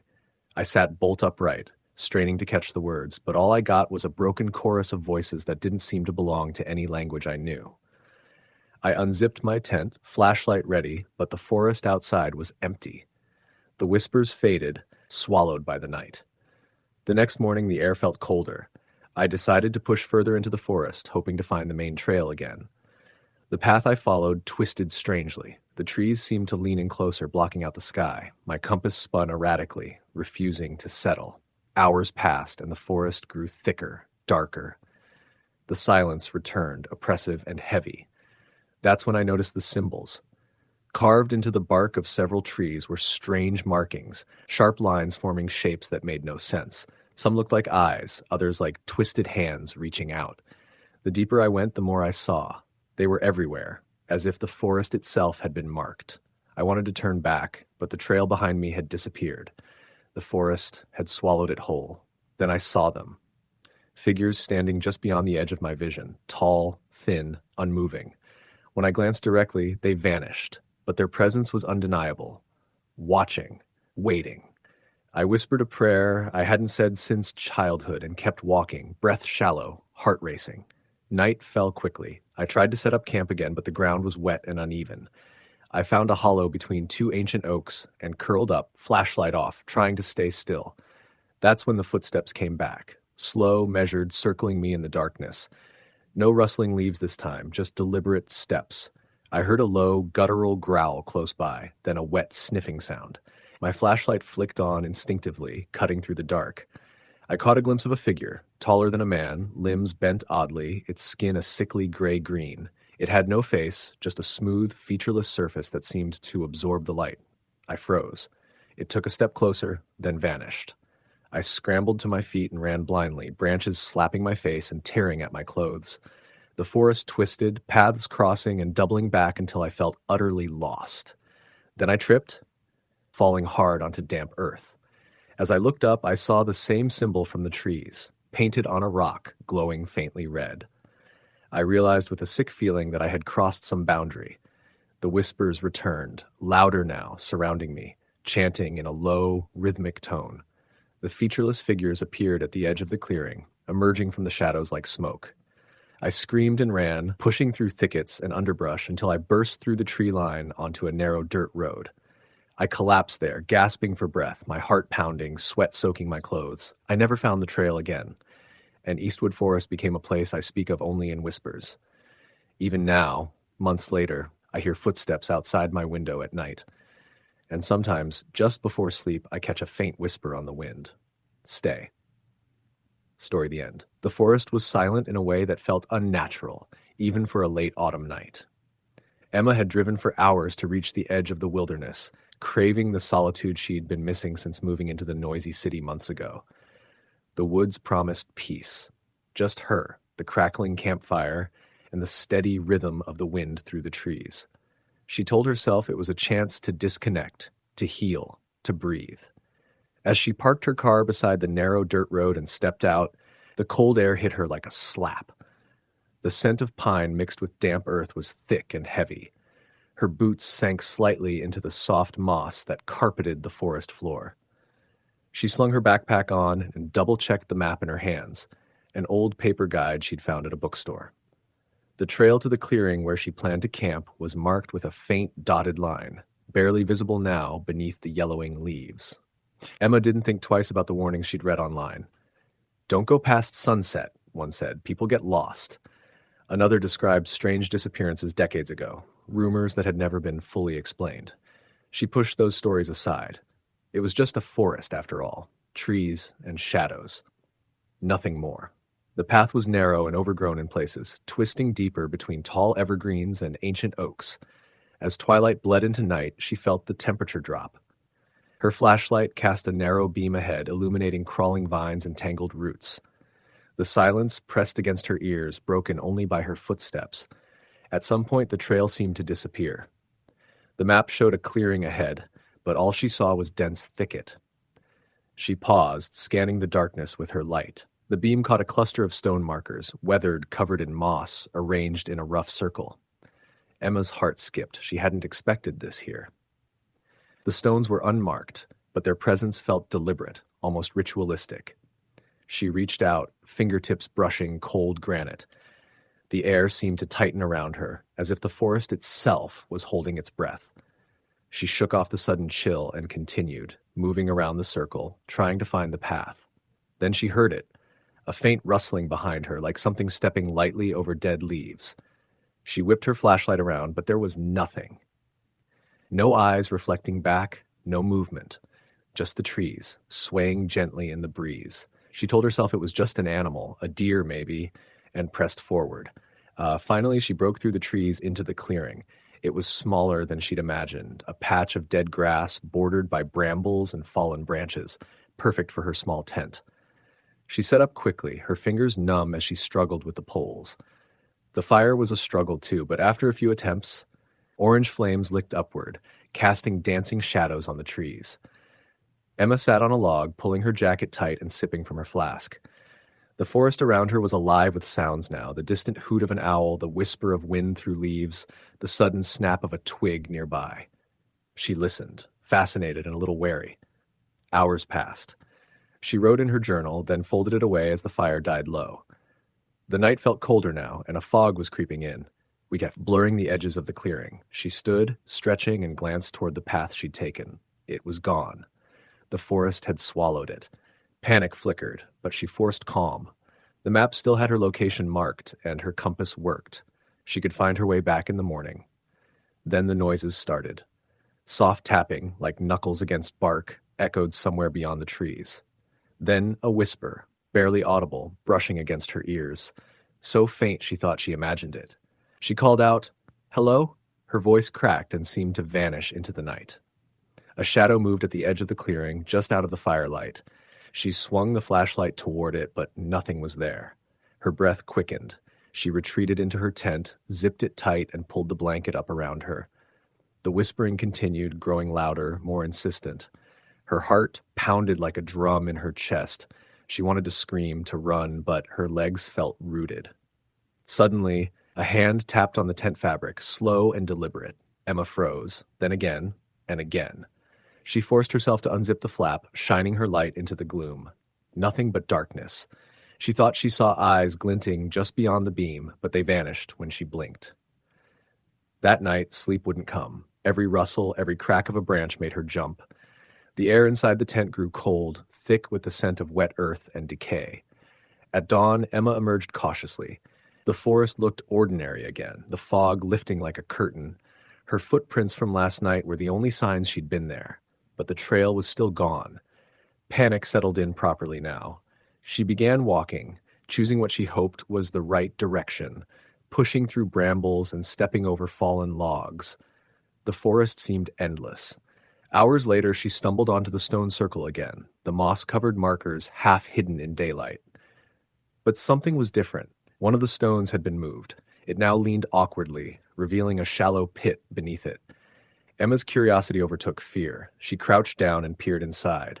The pit was just a foot deep, but in it lay a small bundle wrapped in old, tattered cloth. She pulled it out. Inside was a doll, made of wood and cloth, its face cracked and stained. The doll's glass eyes were chipped, but one still gleamed sharply in the sunlight. Around its neck was a necklace of tiny bones, and dried flowers were tucked into its hair. Emma felt a chill run down her spine. She dropped the doll back into the pit and hurried away, heart hammering. That evening, back in the clearing, she built a bigger fire and tried to ignore the growing feeling that something was watching her. The whispering returned, louder now, voices blending in a strange harmony. Words she couldn't understand, but felt deep inside her, like a language her mind recognized before her ears did. She wanted to leave. She tried to leave, but every path she took circled her back to the clearing, or to the stones, or to the dense, choking forest that seemed to pulse with a life of its own. On the fourth night, something changed. The whispers became voices, clearer, calling her by name. Emma. Emma. Emma. She wanted to run, but her feet would not move. The voices drew her toward the stone circle. There, in the center, a figure stood. It was tall and thin, draped in shadows, with eyes like glowing embers. Its movements were jerky, unnatural. The fire sputtered and died. The figure extended a hand. Emma reached out, cold as ice. The world blurred, twisting and turning until she felt herself falling into a darkness deeper than any night. When she woke, she was lying on the forest floor, dawn light filtering through the branches. Her backpack was gone. The trail was still missing. And in her hand was the doll, now resting peacefully, its glass eye reflecting the morning sun. Emma stood slowly, heart heavy, but mind strangely calm. The forest was waiting. She knew she could never leave, because the forest took what it wanted, and it wanted her. Story the end. The forest was supposed to be a place of peace, a refuge from the noise and chaos of the city. When I first moved out to the small town of Mill Creek, I fell in love with the idea of wandering through those dense woods, feeling the earth beneath my boots and the scent of pine in the air. The locals warned me to be careful, said the forest was old and strange in ways no one could explain. But I laughed it off. I wasn't a child afraid of shadows, and I certainly wasn't going to let ghost stories scare me away from the one thing that made me feel alive. It started on a late September afternoon when the sun was dipping behind the hills, setting the treetops on fire with orange and crimson. I had planned a simple hike to clear my head, to lose myself among the towering maples and cedars. The path I followed was narrow and mostly unused, cracked with roots and fallen leaves, but it led to a small creek I'd never seen before. I sat on a flat stone by the water, dipping my fingers in and watching the ripples spread. The silence was comforting, the kind that blankets you like a heavy quilt and shuts out the rest of the world. I was halfway through a thermos of coffee when I heard it. The faintest sound of footsteps crunching on dry leaves. Not right next to me, but close enough that it made my skin prickle. I looked up, eyes scanning between the trees, but no one was there. Maybe a hunter or another hiker. I called out a quiet, "Hello," but the forest swallowed my voice. The footsteps stopped as suddenly as they had begun. Shrugging it off, I packed up and started back the way I came. But the path seemed different. The trees looked oddly unfamiliar. I checked my watch and realized the sun was lower than it should be, and the trail markers I remembered weren't where they should have been. My stomach clenched. I'd taken a wrong turn somewhere, but every direction looked the same. Dense trunks, tangled underbrush, shadows deepening like ink. I pulled out my phone to check GPS, but there was no signal. Of course. I had forgotten the forest's reputation for cutting off communication. I stuffed the phone away, heart hammering. I told myself not to panic, that I just needed to find the creek again and retrace my steps. But as I walked, a thick fog began to roll in, crawling along the ground and twisting through the trees like smoke.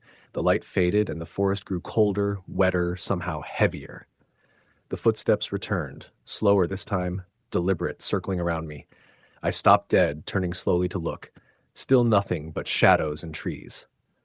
Then a whisper brushed my ear like breath on skin. I spun around, flashlight trembling in my hand, but no one was there. I began to run, pushing through the fog and brambles, desperate for any sign of the path home. But the forest seemed to fold in on itself, the same trees blocking every direction. The whispers grew louder, voices murmuring in a language I couldn't understand but felt like it clawed at my mind. My flashlight flickered and died, leaving me in near total darkness. I stumbled over roots, falling hard into the dirt. When I looked up, I saw a figure standing a few feet away, tall, thin, and impossibly still. Its eyes gleamed faintly in the dark, reflecting the faintest hint of moonlight. My breath caught in my throat. I wanted to scream, but my voice was gone. The figure did not move, only watching. Then it vanished, melting back into the fog. I didn't know how long I wandered after that. Time lost meaning. The forest shifted, twisting like a maze with no exit. I heard distant cries, echoes of other lost souls, or maybe my own fears taking form. My legs burned, my skin slick with sweat and cold. I thought I'd never escape. At dawn, the fog lifted suddenly, and I found myself at the edge of a clearing I didn't recognize. In the center was a gnarled old tree, its bark twisted with strange markings that seemed to writhe in the morning light. Beneath it lay a shallow pit filled with bones, cracked and yellowed. My stomach turned. I stumbled back, realizing with horror that the bones looked human. Behind me, a voice whispered, soft and mournful, "You should have never come." I ran then, faster than I thought possible, until the trees thinned and I saw the first glimpse of the town. I didn't stop until I was inside my small apartment, door locked tight, windows shut. The forest was still there, just beyond the edge of town, waiting. I never went back. And every night, as I lie in bed, I swear I hear those footsteps circling outside my window. Story the end. It was late October when I decided to spend a weekend camping alone in the forest near my hometown. The air was cool and crisp, and the trees were heavy with the last of their autumn leaves, their branches creaking softly in the wind. I'd been under a lot of stress lately. Work was grinding me down, and I needed some space to clear my mind. The forest was only a few miles from town, but felt like a different world entirely. I packed lightly: a tent, some food, a flashlight, and a small first aid kit. No cell reception out there, but that was part of the appeal. I arrived mid-afternoon and found a small clearing surrounded by towering pines and oaks. The ground was soft with fallen leaves, and the last rays of sunlight filtered through the branches, casting long shadows. I set up my tent quickly, eager to get a fire going before nightfall. The quiet was thick, peaceful in a way that felt almost sacred. As I built the fire, I could hear the distant calls of birds settling down for the night and the soft rustle of small animals in the underbrush. Night came faster than I expected, swallowing the clearing in darkness. The fire flickered and crackled, casting dancing orange light on the surrounding trees. I sat close, eating some canned beans warmed on the coals, feeling the solitude wrap around me. The stars above were sharp and bright, the Milky Way a hazy ribbon across the sky. I loved the way the forest seemed to breathe at night, alive with sounds too subtle to notice during the day. Around 10 p.m., as the fire dwindled to glowing embers, I felt a chill sweep over the clearing. The wind shifted, carrying the scent of damp earth and pine needles. Somewhere deeper in the woods, a branch snapped sharply, startling me. I froze, listening hard. The night was otherwise still except for the usual rustling. Probably a deer, I told myself, trying to shake the unease creeping up my spine. I zipped up my jacket tighter and leaned back against a log, flashlight in hand. I decided to explore the perimeter a little, wanting to stretch my legs. I grabbed the flashlight, its beam cutting a narrow path through the darkness, and stepped beyond the firelight. The woods felt completely different away from the clearing. The trees were denser here, and the ground uneven with roots and rocks. My footsteps crunched softly on the leaf litter, but something about the silence seemed too deep, unnatural almost. The usual chorus of crickets and owls was absent. The wind had stopped. Suddenly, a faint noise made me freeze. It was a low, dragging sound, like something heavy being pulled across the ground. My heart hammered in my chest as I scanned the shadows with my flashlight. Nothing moved. The sound stopped. I told myself it was probably just a fallen branch caught in the roots, or a small animal shifting debris. Still, the hair on my arm stood on end. I backtracked toward the clearing, trying to keep calm. When I got back to the fire pit, I saw something that made my breath catch. Scattered around the edge of the clearing were small stones arranged in a rough circle.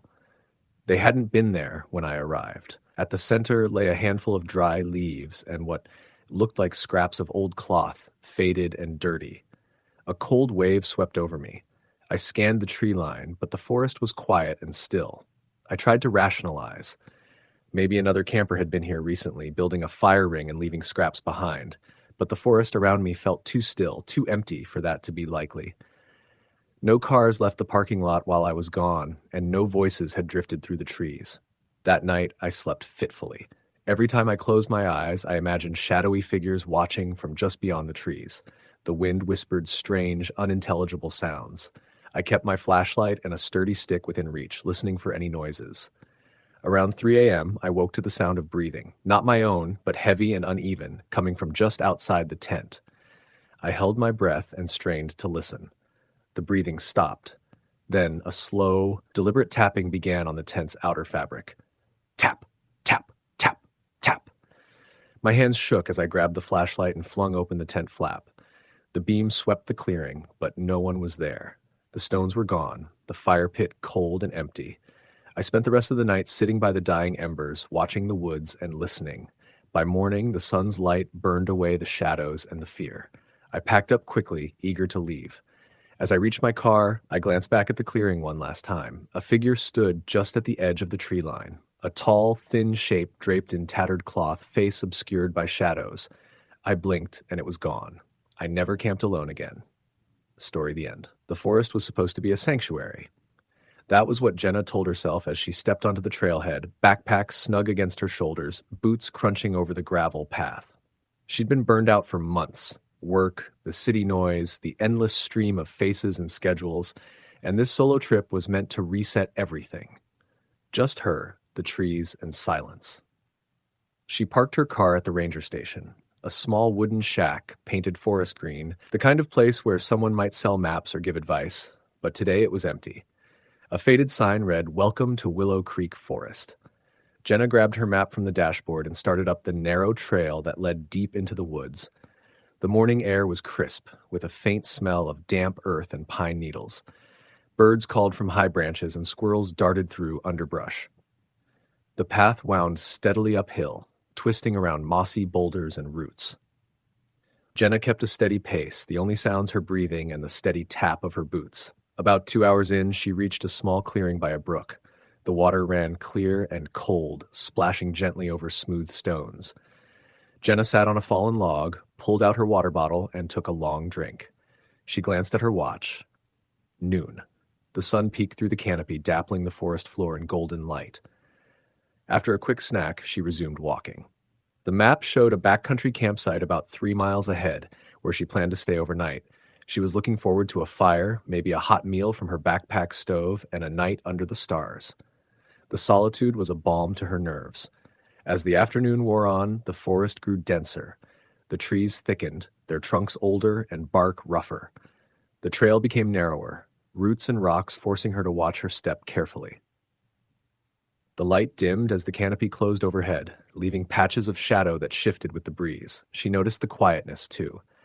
The birdsong had faded to almost nothing. No rustle of small animals, no wind in the leaves, just a stillness that pressed around her like a weight. She shook off the unease. "It's just the forest," she muttered, "getting darker." By late afternoon, she reached the campsite. It was a small clearing surrounded by tall firs, with a stone fire ring and a wooden picnic table worn by weather. Jenna dropped her pack and set about gathering firewood. The air had cooled noticeably, a sharp edge cutting through her jacket. The fire started with some effort, the dry twigs crackling and sparking before a steady flame took hold. She leaned back against a tree, watching the flames dance, the warmth spreading through her cold fingers. The forest seemed peaceful here. She told herself she was lucky to have the whole place to herself. As darkness fell, the forest changed. Shadows lengthened and merged, shapes blurring beyond the firelight. The familiar sounds of night crept in, the hoot of an owl, the distant howl of a coyote. Jenna wrapped herself in her blanket, eyes scanning the tree line. Then she heard it. A soft snapping of a twig somewhere beyond the clearing. She froze. The fire crackled in response, throwing sparks into the night air. "Probably just a deer," she whispered. But her voice sounded too loud, too nervous even to her own ears. Minutes passed, the snapping stopped. She exhaled slowly, reached for her flashlight, and scanned the dark trees. Nothing, just empty shadows. She settled down, telling herself she was being paranoid. She had hiked alone before. This was just a forest, not some horror movie. But then the sound came again. This time footsteps. Slow, measured, coming closer. Jenna's heart hammered. She grabbed the flashlight and pointed it into the darkness. The beam caught on branches, glinting leaves, but no shape moved. She called out softly, "Hello?" No answer. The footsteps stopped just beyond the firelight. Silence. Then something shifted in the underbrush, like a shadow moving between trees. Jenna stood quickly, heat from the fire forgotten. "Who's there?" No response. Her voice was swallowed by the vast silence. She gathered her things, deciding to leave immediately. As she packed the stove and food, the footsteps resumed. Closer this time. Faster. Panic rose, sharp and sudden. She stuffed the last of her gear into her backpack and started down the trail, flashlight cutting a narrow path through the blackness. The footsteps followed. Not behind her, not in front, beside her. Her breath quickened. Every snap of a branch felt like it was right next to her ear. She risked a glance over her shoulder. Nothing, but the footsteps matched hers. 1, 2, 1, 2. She broke into a run, heart slamming, legs pumping as fast as they could carry her through roots and stones. The footsteps sped up. She reached the fork in the trail where the ranger station was a mile back. She darted left. Then came the voice, soft, whispering. "Jenna." She froze. The voice was breathy, like a ghost exhaling on the back of her neck. "Jenna." She spun, flashlight shaking in her grip, beam bouncing wildly. No one. Tears pricked her eyes, cold sweat slicking her forehead. She ran again, faster this time, stumbling down the path as her mind screamed to find safety. Suddenly the flashlight flickered and went out. Pitch black. She fumbled for the spare batteries in her pack, hands trembling. The footsteps stopped. Silence. Then, from the shadows, a figure stepped into the flashlight beam. Tall, thin, face pale and gaunt, eyes black as night. It didn't move, just watched her. Jenna screamed and turned to run, crashing through bushes, branches tearing at her clothes. The figure didn't chase her, just stood at the trailhead as she fled. She didn't stop until she reached her car, slamming the door and locking it tight. She sat inside, shaking, watching the dark forest edge through the windshield. The figure was nowhere to be seen. Her phone had no signal.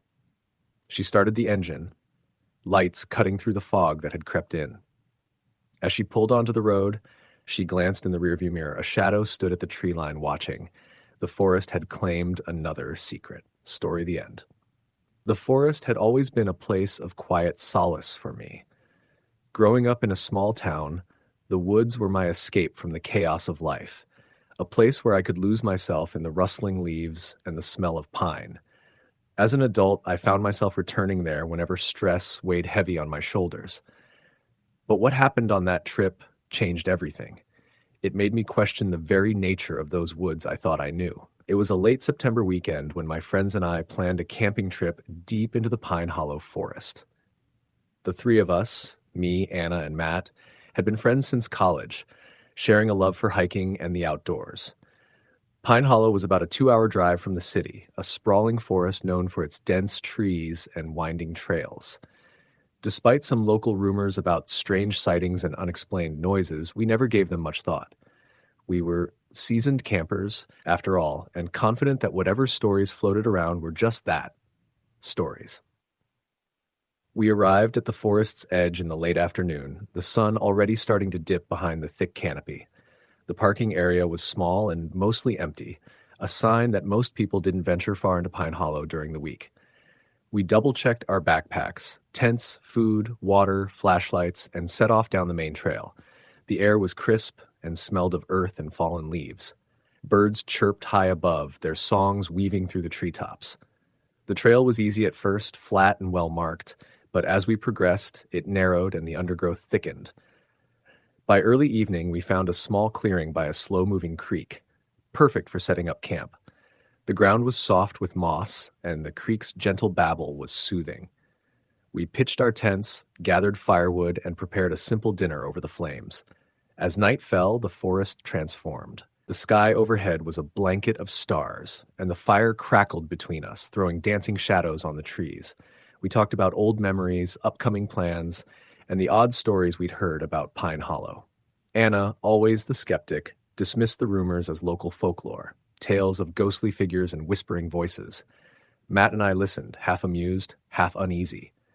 Around 11 p.m., we decided to turn in. The fire was low but still glowing, and the forest around us settled into a deep, almost reverent silence. I lay in my sleeping bag inside the tent, eyes adjusting to the darkness, when I thought I heard something, a faint rustle beyond the creek.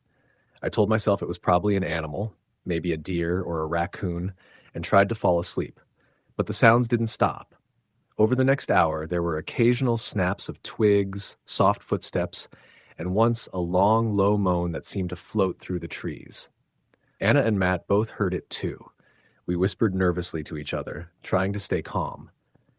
"It's probably just the wind," Matt said, though even he didn't sound convinced. The next morning, we found the area around our campsite disturbed. Small branches were broken, and there were footprints we didn't recognize, larger than any deer, and oddly spaced. We exchanged uneasy looks, but shrugged it off as the tracks of some larger animal. We decided to hike a little further that day, following a narrow trail that led deeper into the forest. The sunlight filtered through the dense leaves, creating shifting patterns on the forest floor. It was peaceful, almost beautiful. But as we walked, I couldn't shake the feeling of being watched. About 3 miles in, we came across an old abandoned cabin, half hidden in the trees. Its wooden boards were warped and rotten, and the door hung crooked on its hinges. Anna suggested we explore it, intrigued by the idea of discovering a piece of forgotten history. Inside, the air was musty and thick with dust. Cobwebs stretched across the corners, and broken furniture lay scattered. On a table in the corner, we found a faded journal, its pages yellowed and brittle. Flipping through it, I realized it belonged to someone named Thomas, who had lived there nearly a century ago. The entries started normal enough, descriptions of daily life, the harsh winters, the isolation, but soon they grew darker. Thomas wrote about hearing voices in the forest at night, whispering his name and seeing shadowy figures lurking just beyond the edge of the trees. He described a growing dread, an overwhelming feeling that something was watching him, waiting. The last entry was a scrawl, barely legible. "They come for me tonight. The forest is alive. If you find this, stay away." A cold chill ran down my spine as I closed the journal. We didn't linger long, eager to get back to camp before nightfall. But as we retraced our steps, the forest seemed different, heavier, darker. The birds had gone silent, and a dense fog was beginning to creep along the ground. By the time we returned, the sun was setting fast. We hurried to pack up, wanting to leave before dark. But then we heard it, a low, guttural growl from the woods beyond the creek, the kind of sound no animal should make. Matt grabbed a flashlight and shone it toward the noise, but the beam cut through nothing but swirling fog and black shadows. The growl deepened, accompanied by the sound of branches snapping. Without another word, we shoved our gear into our packs and started running toward the car. The path seemed longer in the fading light, the trees closing in like fingers. I heard footsteps behind us, heavier and faster than ours. The hairs on the back of my neck stood up. We didn't stop until we burst out of the forest edge, gasping and trembling. The parking lot was empty except for our car. We piled in, locked the doors, and didn't look back until we were several miles down the road. Back in the city, the experience haunted me. I couldn't sleep. Images of those dark woods and that growl replaying in my mind. Anna and Matt had similar nightmares, dreams of shadowy figures and whispering voices.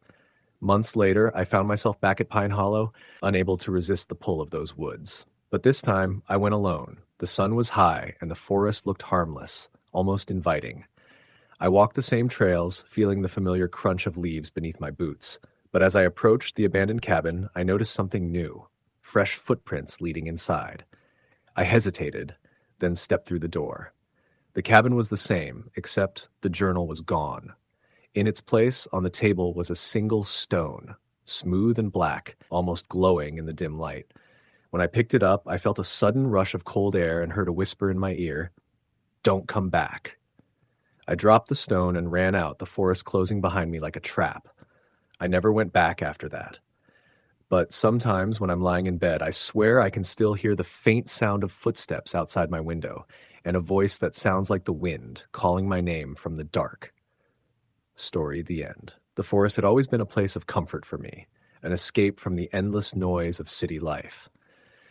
When I took the summer job as a forest ranger in the remote woods of Maine, I thought I'd found the perfect sanctuary. The sprawling greenery, the whisper of leaves in the wind, the cool air rich with pine and damp earth, it all felt like a balm to my restless mind. But as the days slipped into weeks, the forest began to reveal a darker side I hadn't expected. And it was in those long, quiet nights that I realized some parts of the woods held secrets better left untouched. My cabin was tucked deep within the forest, nearly 3 miles from the nearest dirt road. It was a modest wooden structure with a tin roof, a small porch, and windows that framed the towering trees like living paintings. The first few days were peaceful, rising early to check trails, catalog wildlife sightings, and patrol the perimeter. The nights were the hardest. The silence was so complete it felt heavy, almost suffocating. I tried to tell myself it was just the absence of human sound, but something else lurked in that quietness. On my third night, I woke to a strange sensation, like the cabin itself was holding its breath. The air was colder than usual, despite the summer warmth outside. I listened hard, trying to catch the source of the unease. Then, faint at first, I heard it, a slow, rhythmic tapping on the cabin's outer wall. Tap, tap, tap, steady and deliberate. I pressed my ear to the wood, heart pounding, but the sound stopped as soon as I moved. I stood and flicked on my flashlight, stepping outside into the dark. The beam scanned the perimeter, cutting through the dense underbrush. Nothing. No animals. No signs of movement. The forest was still, too still. Shrugging it off, I returned inside and locked the door. I told myself it must have been a branch brushing the wall or a bird pecking. But sleep eluded me. The next morning, I found something odd near the porch, a single footprint pressed into the damp earth. It was too large to be mine and didn't match any boots I owned. I traced its outline with a finger, then glanced around, half expecting someone to step out from behind the trees. No one was there. I radioed the ranger station. "Any other reports of trespassers?" I asked. The reply was always the same. "No activity. You're the only one out there." Days passed. I made routine patrols, kept an eye on the wildlife cameras, and tried to convince myself the forest was just playing tricks on me. But the knocking returned each night. Sometimes on the walls, sometimes the roof, even once on the window. One night, I heard it distinctly at the front door. 3 sharp knocks, then silence. I crept to the door and peered through the peephole. The beam of my flashlight caught the outline of something standing just beyond the edge of the porch, tall, thin, and cloaked in shadow. When I blinked, it was gone. That was the moment I realized this wasn't just a game of nature. I began leaving notes on the porch in case whoever or whatever was out there wanted to communicate. Simple messages like, "Who's there?" and "Please leave me alone." No replies. The footprints appeared nightly, larger and more frequent, but no one ever showed themselves. Then the forest sounds changed.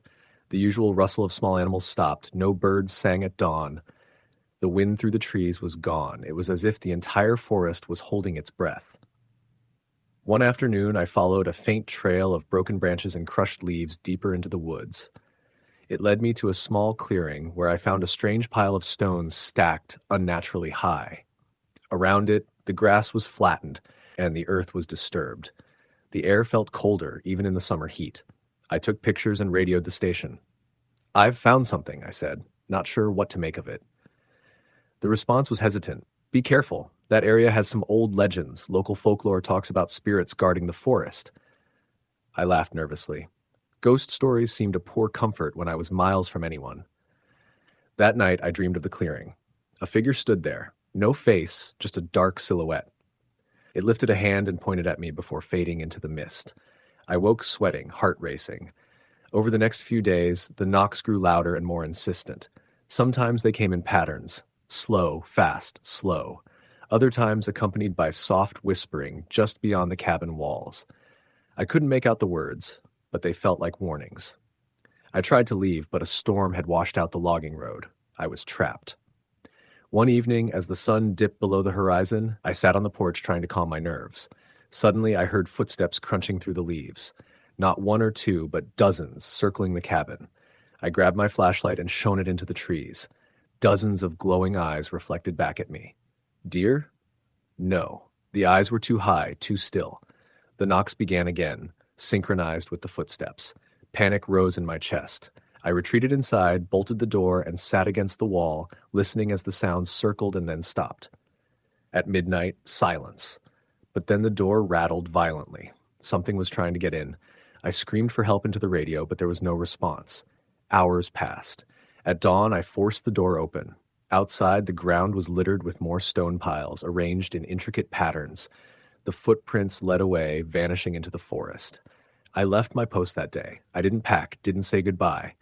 I just ran down the road when it cleared, driving as far away as I could.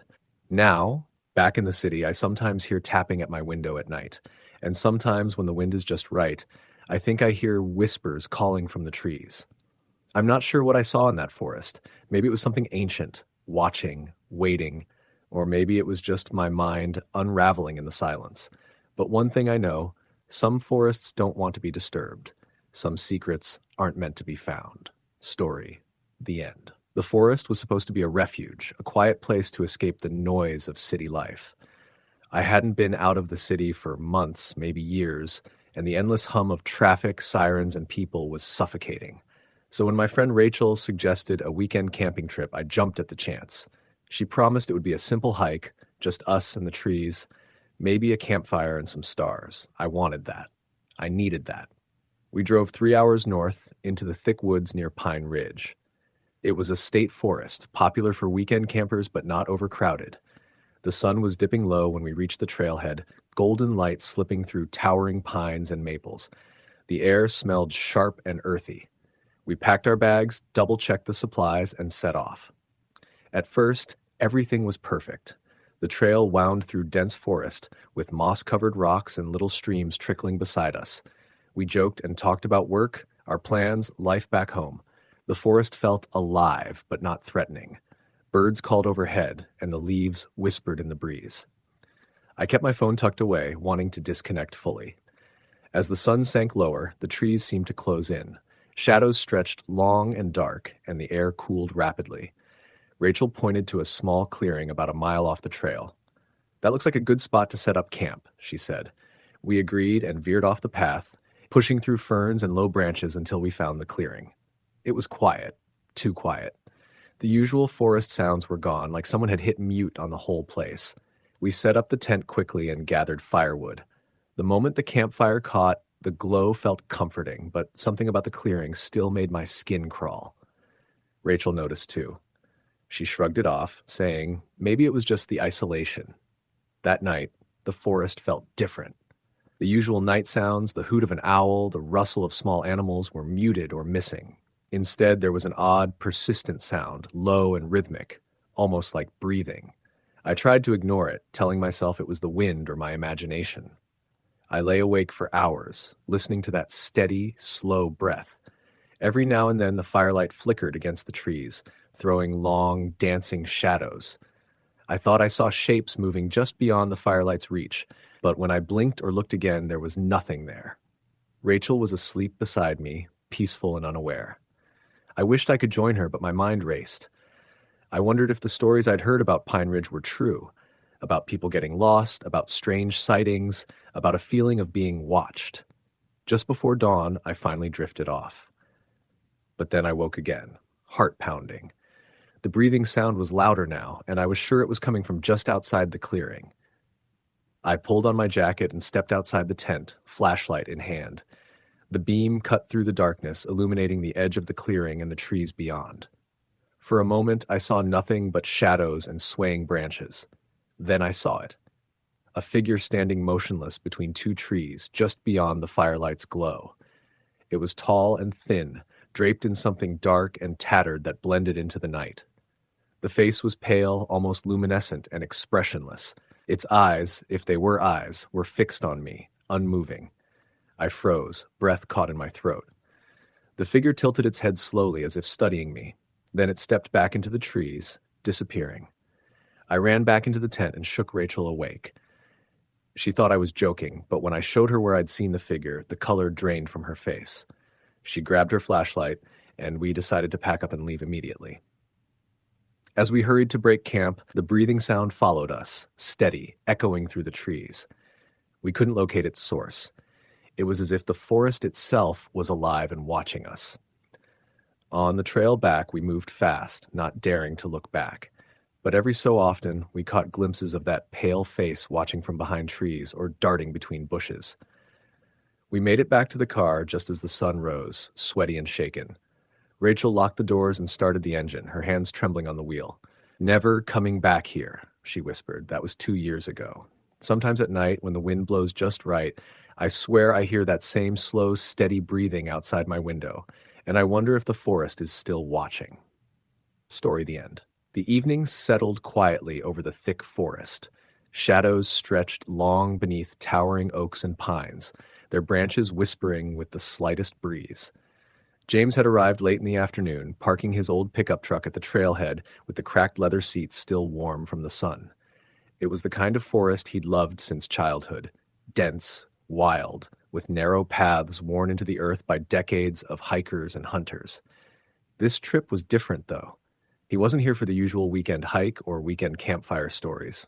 It was a retreat, a break from the endless city noise, the push of work emails, the constant hum of screens. Just him, a backpack filled with the essentials, and miles of untouched woods. He started out on the marked trail, the one that curved gently along a creek bed before climbing steeply up a ridge. The map in his pocket showed a small loop, just under 10 miles, perfect for a day hike with a night spent under the stars. James had planned to camp at the clearing near an old stone foundation he'd read about online, a relic from a homestead abandoned a century ago. The idea of camping near something so old, something touched by history, excited him. The first few hours passed easily. The sun was bright but softened behind cottony clouds. Birds called overhead. A woodpecker drummed rhythmically in the distance. The path was soft beneath his boots, littered with pine needles and fallen leaves. James paused every now and then to take photos, his camera swinging from a strap around his neck. He reached the old stone foundation just as the sun began to drop behind the trees. The foundation was half crumbled, covered in moss and lichen. James set up his small tent just beside it, near a patch of ferns that seemed to glow faintly in the dusk. He built a fire, warming his hands and heating a simple dinner of canned chili. The smell of smoke mingled with the damp earth and the faint, sweet scent of pine resin. As twilight deepened into night, the forest transformed. The familiar shapes of trees became towering, dark sentinels. The fire's crackling was the only sound besides the occasional snap of a twig or rustle of small creatures moving nearby. James felt the calm creep over him, the way it always did out here, when the world's distractions fell away. He settled back against his pack, staring into the flickering flames. But then, just as he was about to close his eyes, a sound caught his attention. Soft at first, like the faintest scrape of something against bark. It was rhythmic, slow, like someone dragging a branch along a tree trunk. James sat up, listening intently. The sound stopped. Then, from deeper in the woods, a low, almost inaudible murmuring began. It wasn't the usual forest sounds, no wind in the leaves, no animals calling. It was almost like whispering voices, carried faintly on the night air. He shone his flashlight toward the trees. The beam cut through the darkness, illuminating rough bark and swaying branches. But there was no one there. Just the trees. Trying to calm himself, James told himself it was probably campers farther down the trail, or maybe hikers passing late. The forest was vast, after all. Still, the whispers seemed to circle, drawing closer, just beyond the light. The fire suddenly flared, sending sparks into the air. James jumped up and threw more wood on it. He decided to stay awake a while longer. The whispers faded, replaced by a silence so deep it pressed against his ears. Eventually, sleep took him. His dreams were strange. He was walking through the forest, but the trees leaned inward unnaturally, their trunks twisted like gnarled fingers. Shadows moved just beyond sight. A cold breeze brushed past, carrying a faint smell of smoke and something else, something metallic. In the dream, he heard the voices again, clearer now. Not whispers, but chanting. It felt ancient and mournful, as if the forest itself was speaking in a language lost to time. Suddenly, the ground beneath his feet gave way, and he was falling into darkness. James awoke with a gasp. His tent was silent, but outside the forest was alive. The night was darker than before, the moon hidden behind thick clouds. His fire was reduced to glowing embers. He stepped outside, flashlight in hand. He scanned the area carefully. At the edge of the clearing, he saw it, a figure standing just beyond the tree line. The beam caught its shape briefly, tall, thin, cloaked in what looked like tattered bark or moss. No face, just shadows. James's heart pounded. The figure didn't move. It just watched. He blinked, and it was gone. He turned quickly, scanning the trees around him. The whispers had returned, this time louder and more urgent, circling like a storm of voices. He wanted to run, but was rooted to the spot, frozen by fear and confusion.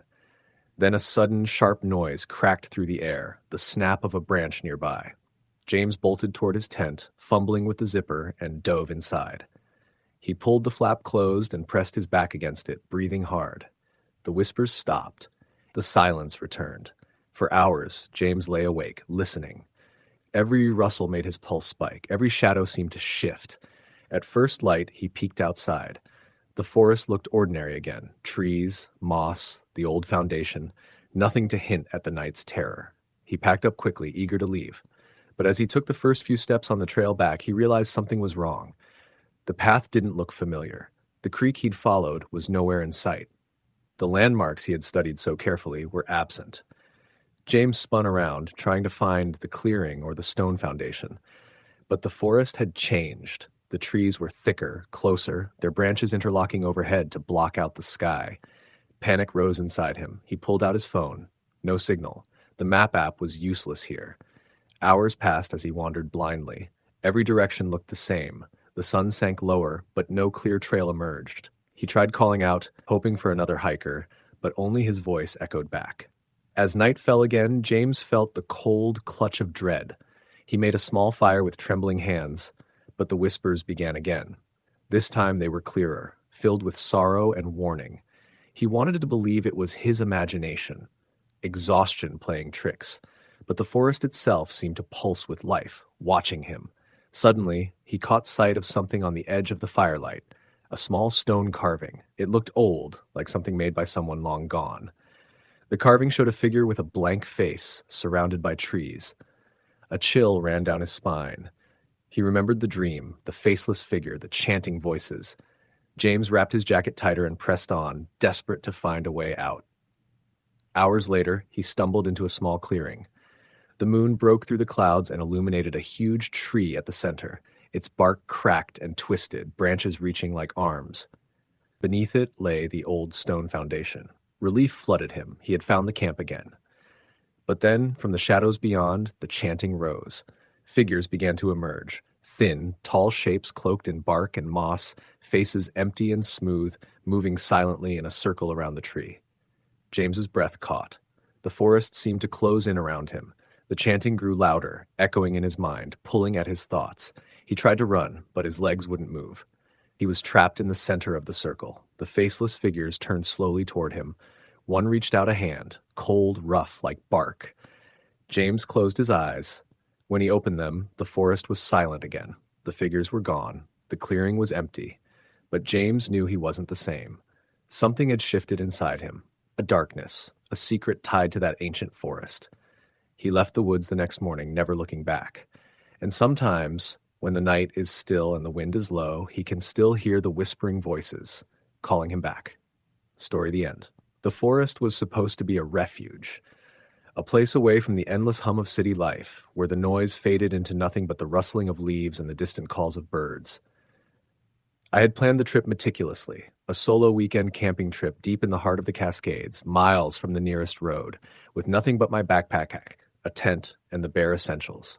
No internet, no calls, just me and the wilderness. I needed to unplug, to find some semblance of peace. The first day was everything I'd hoped for. The trail was quiet, the air cool and crisp with the onset of early autumn. The leaves had just started to turn, and their fiery reds and golds shimmered under the weak afternoon sun. I hiked for hours, following a winding path that led deeper into the trees. Eventually, I found a clearing by a small creek where I set up camp. I remember that night vividly. After building a small fire, I sat wrapped in my sleeping bag, the firelight flickering on the trees surrounding me. The forest was alive with sounds, the hoot of an owl, the scurry of small animals in the underbrush, the soft whisper of wind weaving through the branches. I felt safe, cocooned in that little clearing. But as the fire died down and I began to drift off, I noticed a strange sound. At first, I thought it was the creek, flowing gently nearby, but the sound was irregular, a soft scratching, almost like nails dragged across wood. I opened my eyes and listened. The sound seemed to come from the edge of the clearing, where the trees thickened into a dense wall of shadow. I told myself it was just a branch or an animal, something natural. I closed my eyes again, willing myself to sleep, but the scratching continued, faint, deliberate, and unyielding. Eventually, exhaustion won out, and I dozed off. The next morning, the sun was barely up when I woke. I felt the weight of unease heavy on my chest, but brushed it off as leftover anxiety from city life. I packed up, deciding to hike a little further along the trail to clear my mind. The deeper I went, the denser the forest became. The trail narrowed, and the canopy thickened, filtering the sunlight into dim green light. It was beautiful, almost otherworldly. But as I walked, I felt increasingly watched. It was a prickling sensation at the back of my neck, the feeling that eyes were tracking me between the trees. I stopped several times, spinning around to catch movement, but there was nothing. Just trees, moss, and the occasional flutter of a bird taking flight. About 3 miles in, I stumbled upon something unexpected, a large tree, its bark gnarled and twisted, with strange carvings etched deep into the wood. The carvings looked ancient, swirling patterns that spiraled endlessly like some kind of sigil or symbol. They covered the trunk and the roots sprawling across the forest floor. I stepped closer, tracing a finger over one of the spirals. The bark was rough, but strangely warm to the touch, as if the tree was alive in a way beyond nature. The air around it felt heavy, thick, as though time itself slowed near that tree. I shivered and stepped back, but not before catching a glimpse of something in the shadows, a figure standing just beyond the edge of my vision. I blinked, and it was gone. I told myself it was my imagination playing tricks. I hurried past the tree, eager to put distance between me and that strange place. That night, I set up camp again near a shallow ravine, trying to convince myself I was being paranoid. As darkness swallowed the forest, the noises returned. But this time, the sounds were different. Low murmurs, almost voices, whispered on the wind. I couldn't make out the words, but they sounded urgent, pleading. The temperature dropped sharply and my breath puffed out in short clouds. I wrapped myself tighter in my sleeping bag, eyes wide in the gloom, heart pounding. At some point, I must have dozed off because the next thing I knew, I was jolted awake by a sudden loud thud nearby, followed by the sharp crack of a branch breaking. I sat up, squinting into the darkness. The fire was barely alive, its orange glow flickering weakly. Then I saw it. Just past the firelight, a shape moved, tall, thin, unnaturally still. It was hard to make out, but its eyes reflected the firelight glowing faintly like embers. The figure didn't move closer, but it didn't retreat either. It simply stood there, watching. I swallowed hard, frozen in place. I wanted to call out, to scream, but my voice caught in my throat. My mind screamed at me to run, but my body was locked in place. Minutes passed like hours. Then the figure tilted its head as if studying me before slowly fading back into the shadows. The rest of the night passed in restless half-sleep. At dawn, I packed hurriedly, desperate to leave. As I walked back toward the trailhead, the forest seemed to close in around me. The trees grew darker, the light dimmer. Every rustle and snap made me jump. At one point, I caught movement from the corner of my eye, shadows shifting, shapes moving just beyond the tree line. But when I turned, there was nothing. Near the trailhead, I found something that stopped me cold. A circle of stones, about 3 feet across, arranged carefully on the forest floor. Inside the circle were more of those spiral carvings, etched into rocks and sticks placed upright like crude markers. In the center, I saw a patch of bare earth, disturbed as if something had been buried or dug up recently. A sudden cold wave washed over me. I turned and ran. Back at my car, I sat shaking, heart hammering in my chest. I promised myself I would never return to that place. That night, safe in my own bed, I thought it was over. But then I noticed something on my window.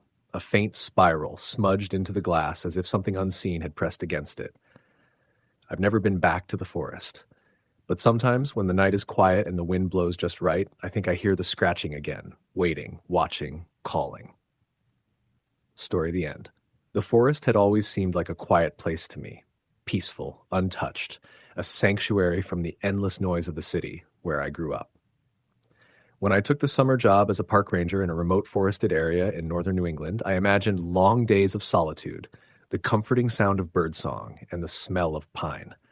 What I didn't expect was how the silence could press down on you, how the shadows could seem alive, and how the forest seemed to be watching, waiting. The cabin where I stayed was small and rustic. nestled about 2 miles from the nearest ranger station.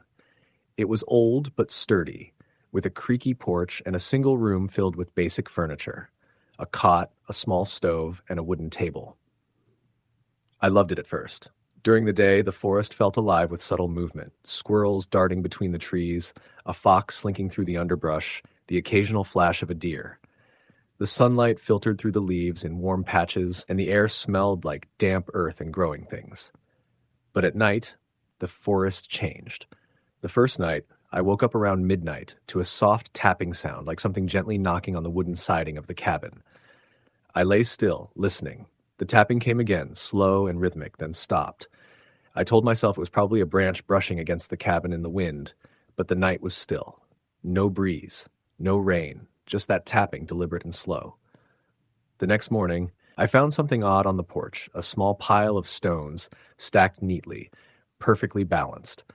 I'd never seen anything like it. I kicked the stones over, thinking maybe a local kid had played a prank, but the pile returned the next day, this time 2 piles placed closer to the door. I began to feel watched. I asked the other rangers about it over the radio. They told me to be careful, that some parts of the forest were considered sensitive. "You're probably just imagining things," one said, but his voice wasn't entirely convincing. That evening, the tapping returned, louder this time, and it wasn't just on the cabin's walls. It came from the roof, the windows, even the porch floor. I sat on the cot, heart pounding, clutching a flashlight and the hunting knife I kept in the drawer. I didn't sleep.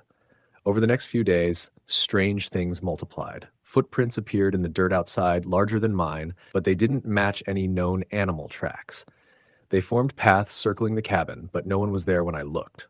Sometimes I saw flickers of movement at the edge of the clearing, shadows darting between the trees, but when I shone my flashlight, nothing was there. One night, I heard a whispering voice outside my window. It was soft, unintelligible, almost like wind, but when I stepped outside to listen, there was nothing but silence. I tried to ignore it, telling myself I was just lonely, that my mind was playing tricks. But the piles of stones kept appearing, growing in size and number. Sometimes they formed crude shapes: circles, lines, spirals. Then one night, the tapping turned into pounding. Heavy thuds rattled the cabin walls and door. I bolted the locks and curled up, heart hammering in the dark. The noise lasted for hours, until the first light of dawn.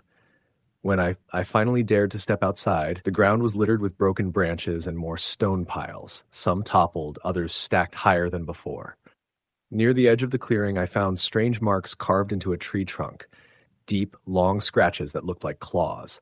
That same day, a storm rolled in, washing out the only dirt road back to the station. I was trapped. For 3 days, I stayed inside, windows shuttered, flashlight close. The knocking and whispering never stopped. On the 4th night, the power went out, the small solar panels no longer working, and I was plunged into pitch black. That's when I heard footsteps, slow, deliberate, moving around the cabin's perimeter. Not animal, not human. The steps circled, stopped, then started again. I dared not move, not even to breathe. Suddenly, at the edge of the clearing, I saw a figure, tall, thin, draped in something dark that seemed to absorb the light. No face, just a hollow where a face should be. It raised a hand and pointed directly at me. I screamed and slammed the door shut, barricading myself inside.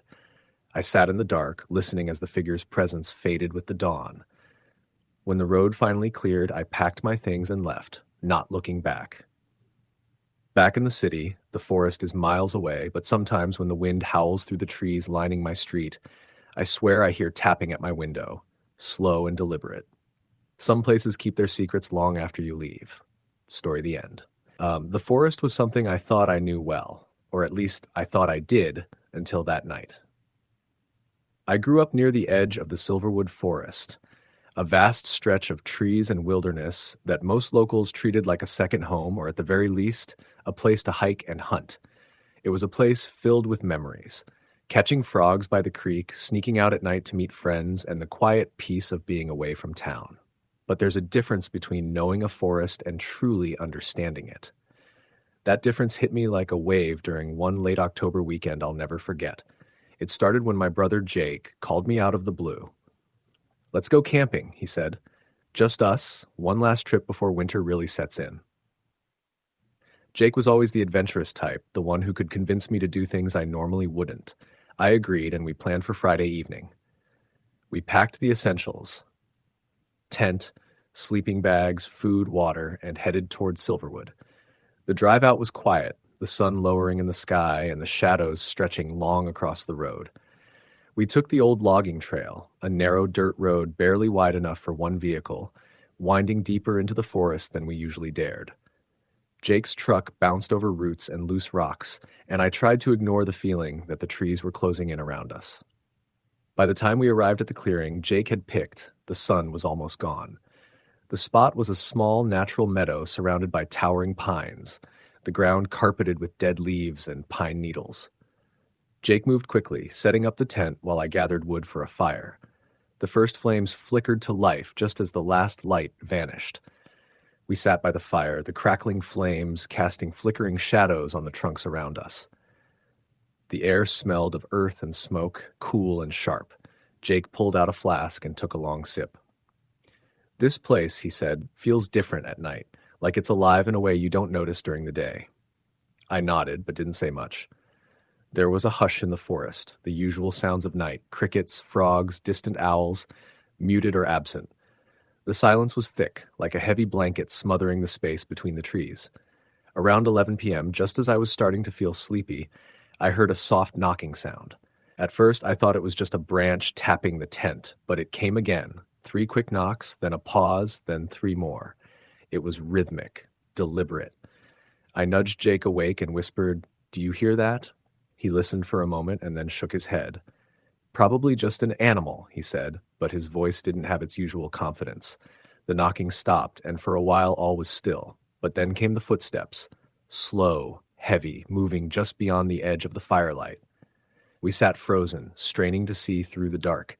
The firelight flickered, and in the corner of my eye I thought I caught movement, a tall, thin figure standing at the tree line. "Who's there?" Jake called, his voice shaking slightly. No answer, just silence. The footsteps moved closer, then stopped. I held my breath, my heart hammering in my chest. Then, suddenly, a sharp crack, the sound of a branch breaking, echoed from the woods. The figure vanished. We didn't speak the rest of the night, keeping the fire burning low and watching the shadows. When dawn finally broke, I dared to step outside the tent.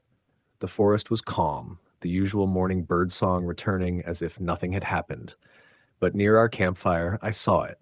A small pile of stones arranged in a circle, perfectly balanced. Jake and I exchanged uneasy glances. Neither of us had put the stones there. We packed quickly and started the hike back to the truck, but the forest felt different now.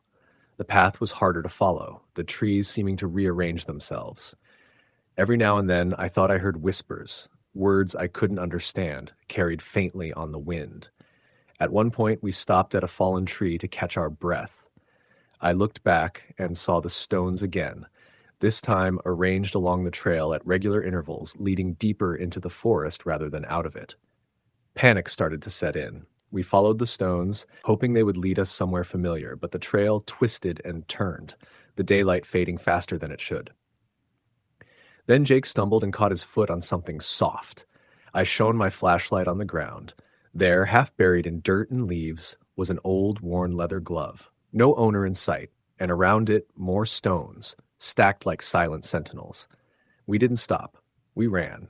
When we finally burst out of the tree line, gasping and shaken, the truck was exactly where we left it. We didn't speak on the drive home. Months later, I learned the history of Silverwood Forest. The logging trail we took was once the site of a small village, abandoned after a terrible tragedy decades ago. Locals whispered about strange lights in the woods and missing hikers. Some said the forest itself was cursed, trapping those who dared enter. I never went back. But sometimes, late at night, I still hear the knocking. 3 quick taps, then silence, like the forest is calling. Story the end. The last thing I expected when I decided to spend a weekend alone in the forest was to come face to face with something I couldn't explain. I wasn't even an outdoorsy person. I grew up in the city, the kind of place where the nearest patch of green was a small park with benches and paved paths. But after a brutal year of work stress and personal loss, I needed to get away. No internet, no distractions. just me and the trees. I picked a spot deep in the national forest about 6 hours' drive from my apartment. It wasn't a popular trail, barely marked on the map, and the ranger told me there'd be few people around. Perfect. I packed my gear, tent, stove, water, food, and set out early Saturday morning, eager to lose myself. The drive was long but beautiful. As I got closer, the highways gave way to winding two-lane roads lined with tall pines and maples, their leaves starting to turn fiery reds and golds. The air smelled fresher, cooler, cleaner. I parked at the trailhead, double-checked my backpack, and headed in. The first few hours of hiking were peaceful and easy. The trail was clear and shaded, and I felt my anxiety slowly dissolve with each step. Birds called overhead, a gentle breeze stirred the leaves, and the ground beneath my boots was soft with moss and pine needles. I found a small stream just before noon and stopped to refill my water bottle. The sunlight sparkled on the water's surface, and for a moment, I felt like maybe I'd made the right decision. After lunch, I pushed further into the forest, the path narrowing and growing more rugged. Eventually, the trail disappeared entirely. According to my map, the next campsite was about 2 miles off trail, past a ridge and into a small clearing by an old, abandoned logging road. I was excited and a little nervous. This was exactly what I wanted, a real wilderness experience. I navigated by compass and sun, trudging uphill through thick underbrush. The trees grew dense, their branches woven so tightly that the sunlight barely touched the forest floor. The air grew cooler and more humid, and strange scents, earthy, damp, almost metallic, drifted around me. Around late afternoon, I finally broke through to the clearing. It was small but beautiful, sun-dappled grass surrounded by towering pines and the remains of an old fire pit with stones blackened by years of use. I set up my tent, gathered some dry wood, and built a small fire. The smell of burning pine needles filled the air. As the sun dipped lower, I sat by the fire, letting the warmth seep into my bones. The forest around me felt alive and ancient, full of secrets whispered on the wind. I listened to the rustling of leaves, the distant hoot of an owl, and the crackling of my fire. Just before I turned in for the night, I noticed something odd. On a large tree near the clearing was a symbol carved into the bark, a spiral, crudely etched but unmistakable. I hadn't seen anything like it on the trail or in the park before. The wood was dark and weathered, but the spiral seemed fresh, the cuts sharp. I stared at it for a moment, feeling a strange chill that had nothing to do with the cool evening air. Shaking off the unease, I went into my tent and zipped it closed. Night in the forest was absolute. Without the stars visible through the canopy and no artificial light, the darkness felt thick and heavy. My tent seemed small and fragile amid the towering trees. I lay awake for hours, listening. At first, there was just the normal night sounds, crickets, the distant call of an owl, but gradually I began to hear something else. Faint, rhythmic scratching. It sounded like nails scraping wood coming from just outside the tent. At first I told myself it was an animal, maybe a raccoon or squirrel, foraging for food. But the sound didn't move, didn't scurry. It stayed there, deliberate and slow. I held my breath, heart pounding. The fire had died down to glowing embers, leaving the tent almost completely dark. I wanted to scream, to run, but I was frozen. Then, faint tapping started on the tent's outer fabric. 3 slow, deliberate knocks. Pause. Then 3 again. I wanted to tell myself it was a branch or rain, but the night was still and dry. I squeezed my eyes shut, whispering to myself to stay calm. Eventually, the noises stopped and the forest returned to its normal sounds. I didn't sleep much that night. When morning came, pale and gray, I crawled out of my tent and immediately noticed more carvings. Spirals and symbols etched into several nearby trees and rocks, all fresh and raw like the one from the night before. Even more unsettling, I found footprints near the clearing's edge. They weren't human. The prints were huge, much larger than mine, and had long, claw-like toes, curved inward, oddly, like the creature walked on the outer edges of its feet. I traced the footprints toward the thicker forest. They disappeared beneath a tangle of ferns and fallen logs. I debated whether to follow them, but felt a deep unease. Instead, I packed quickly and started back the way I'd come. As I walked, I couldn't shake the feeling of being watched. Shadows shifted just beyond my vision, shapes moving between trees, but whenever I turned, there was nothing. The wind picked up, carrying faint whispers that made my skin crawl. I caught fleeting glimpses of glowing eyes reflecting the fading light, vanishing whenever I tried to focus. Halfway back to the trailhead, I stumbled upon a strange altar built from piled stones. The stones were painted with the same spiral symbols, and atop the altar lay broken branches, animal bones, and what looked like dried herbs. I shivered and hurried away. I finally reached my car as the sun set behind the mountains, exhausted and shaken. That night, back in my apartment, I swore I heard the scratching again, faint but unmistakable, coming from my window. I haven't been back to the forest since. Story the end. It was the kind of forest that didn't make noise. Not the usual rustle of trees, not the chirping of birds. Nothing. Just stillness. That's the first thing Lydia noticed when she stepped out of her old Subaru and looked up into the towering black pines of Ashdown Woods. The second thing she noticed was how quickly the dusk was falling. The cabin she'd booked online was supposed to be just a 15-minute walk-in, perched by a small stream with no nearby neighbors. That had been the selling point. Complete isolation. It was meant to be a quiet, solitary escape after everything that had happened the last few months. Her breakup, quitting her job, her father's death. It had all come crashing down too fast, and she needed to breathe. The forest seemed like the right place. She pulled her pack from the back seat, locked the car, and started down the path with her flashlight bouncing in her hand. A narrow trail wound between the trees, and though the website had described it as lightly maintained, it was more like forgotten. Roots jutted up like crooked fingers trying to trip her, and the ground felt strangely soft underfoot, like it was freshly tilled. About halfway through the walk, the silence began to press on her. Her own breathing felt loud. Her footsteps sounded too crisp, like she was stomping across a wooden stage instead of damp forest soil. She paused, shining the flashlight around. Nothing moved. No squirrels, no birds, not even insects. That wasn't normal, was it? She shook off the unease and continued walking. The cabin appeared suddenly, almost like it had been waiting for her. Small and square, its dark wooden planks blended in with the trees around it. No lights, no porch lamp. Just the outline of a building slightly darker than the trees behind it. She opened the creaky door with the key left under a flat stone by the doorframe and stepped inside. Dust motes floated in the beam of her flashlight, catching on the edge of a faded rug and mismatched furniture. It smelled like stale wood and something else she couldn't quite name, like wet leaves left in a bag too long.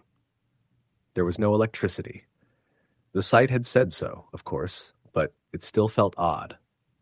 She lit one of the kerosene lanterns left on the shelf and placed it on the table. The flame flickered, casting long shadows that swayed on the walls. Her phone had no service, not even a single bar. She turned it off and tucked it into her bag. She wouldn't need it. After heating a can of soup over the small iron stove and eating it while listening to the wind outside, Lydia tried to read, but the words blurred together. The shadows were distracting. They moved like they had somewhere to go. Around midnight, she blew out the lantern, climbed into the thin bed in the back room, and wrapped herself in an old quilt that smelled of cedar and dust. She closed her eyes and tried to listen to the wind, but the wind wasn't there anymore. The silence had returned, thicker now, and then she heard it. A single creak on the wooden porch outside. Just one. Then nothing. She sat up, heart thumping against her ribs. Maybe an animal, she told herself. A raccoon. A deer. But even the wind didn't dare move outside. She climbed out of bed and tiptoed to the front door, putting her ear against it. She didn't hear anything. Until she did. A slow, dragging sound across the wooden boards. A long, low scrape like something heavy being pulled. She didn't breathe. Not for a full minute. Then silence again. More silence than before. She waited until morning before she opened that door. Nothing was there. But there were marks on the porch. Deep gouges like something sharp had been dragged across the wood. Not claws. Something metal. She backed away and shut the door, locking it, then slid a small table in front of it. She told herself it had to be the wind, or maybe something she missed in the dark. That afternoon, she walked by the stream, trying to convince herself it was just her mind playing tricks on her. Maybe she was just finally cracking after the stress of the past year. She wandered up the opposite bank where the trees thickened and the sun barely touched the ground. That's where she saw it. A stone circle, perfectly shaped, half buried in moss and leaves. At first, she thought it was an old fire pit, but there were symbols carved into each rock, worn but legible. Not letters, symbols. Spirals, crossed lines, what looked like a horned figure scratched crudely into the largest stone. She didn't stay long. That night, she left the lantern burning. Around midnight again, the noise came back. This time it started with a tapping on the window. Not hard, just faint. Tap, tap, tap. She sat up in bed, heart pounding, barely able to breathe. The tapping grew more rhythmic, like a finger or a nail. She grabbed the lantern and crept toward the window, holding the light up. Nothing there. Then she saw the handprint. It was pressed against the outside of the glass. Long fingers. Too long. The palm was crooked, bent in a way that didn't seem natural. It stayed there, unmoving, as though whoever left it was still nearby. She didn't sleep that night. The next day, she went back to the stone circle. Something compelled her. She stood staring at it for a long time, listening to the trees whisper things that sounded like words but weren't. Then she noticed the forest around her had changed. The trail was gone. She turned in a slow circle, realizing she couldn't tell which way she'd come from. The trees all looked the same. There was no sound of the stream. The light was growing dimmer. She picked a direction and walked. After hours, she found the cabin again, but something about it looked different. Older, the wood darker, like it had been burned, and the porch was missing several boards. Her car wasn't at the edge of the trail. There was no trail. When she stepped inside, the lantern was already lit. She hadn't lit it. That night, she heard the voice. It wasn't inside her head. It was just outside the cabin walls, whispering, calling her name. Not yelling, not urgent. Just repeating her name slowly, like it was testing the sound. Lee-Dia. She sat in the corner with her knees pulled to her chest, the lantern burning low. She didn't cry, she didn't scream. She just listened as the voice circled the cabin. Lee-Dia. And then she heard something new, from inside the cabin, a footstep on the floorboards. She didn't turn to look. She didn't need to. Whatever had been outside wasn't outside anymore. The lantern flickered. She waited for the voice again, but this time it was closer. Lee-Dia, right behind her. She finally turned. There was no one there, but something had left the bedroom door wide open. She didn't sleep. Not that night, not the next. Time began to dissolve. The sun barely rose now, and when it did, it gave no warmth. She tried to leave, but every direction brought her back to the cabin. The circle was gone. The stream was gone. Only the trees remained, their branches tangled like reaching arms. She stopped eating. Her body grew weak, but she didn't care anymore. Then one night, the whisper changed. It didn't just call her name. It asked her to come outside. And she did. The air outside was cold and dry. The forest floor crunched under her bare feet. She didn't bring the lantern. She didn't need it. The trees glowed faintly in the dark, as if lit from within. The wind no longer blew, but the branches moved anyway.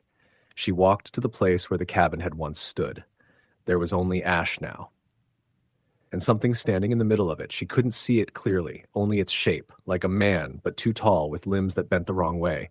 It didn't speak, not aloud, but she heard it. Not in her ears, in her bones. It showed her things, not images, memories, ones she didn't recognize. Screams, fire, a woman's voice begging, a child crying, a blade glinting in moonlight. And then, silence. It wanted her to understand. She did. The forest didn't keep people. It didn't trap them. It replaced them. She wasn't Lydia anymore. She was just what was left. So when the next traveler came, some young couple laughing too loudly on the trail, she watched from the trees, quietly, patiently. And when the cabin appeared to them, she was already waiting, smiling. Story the end.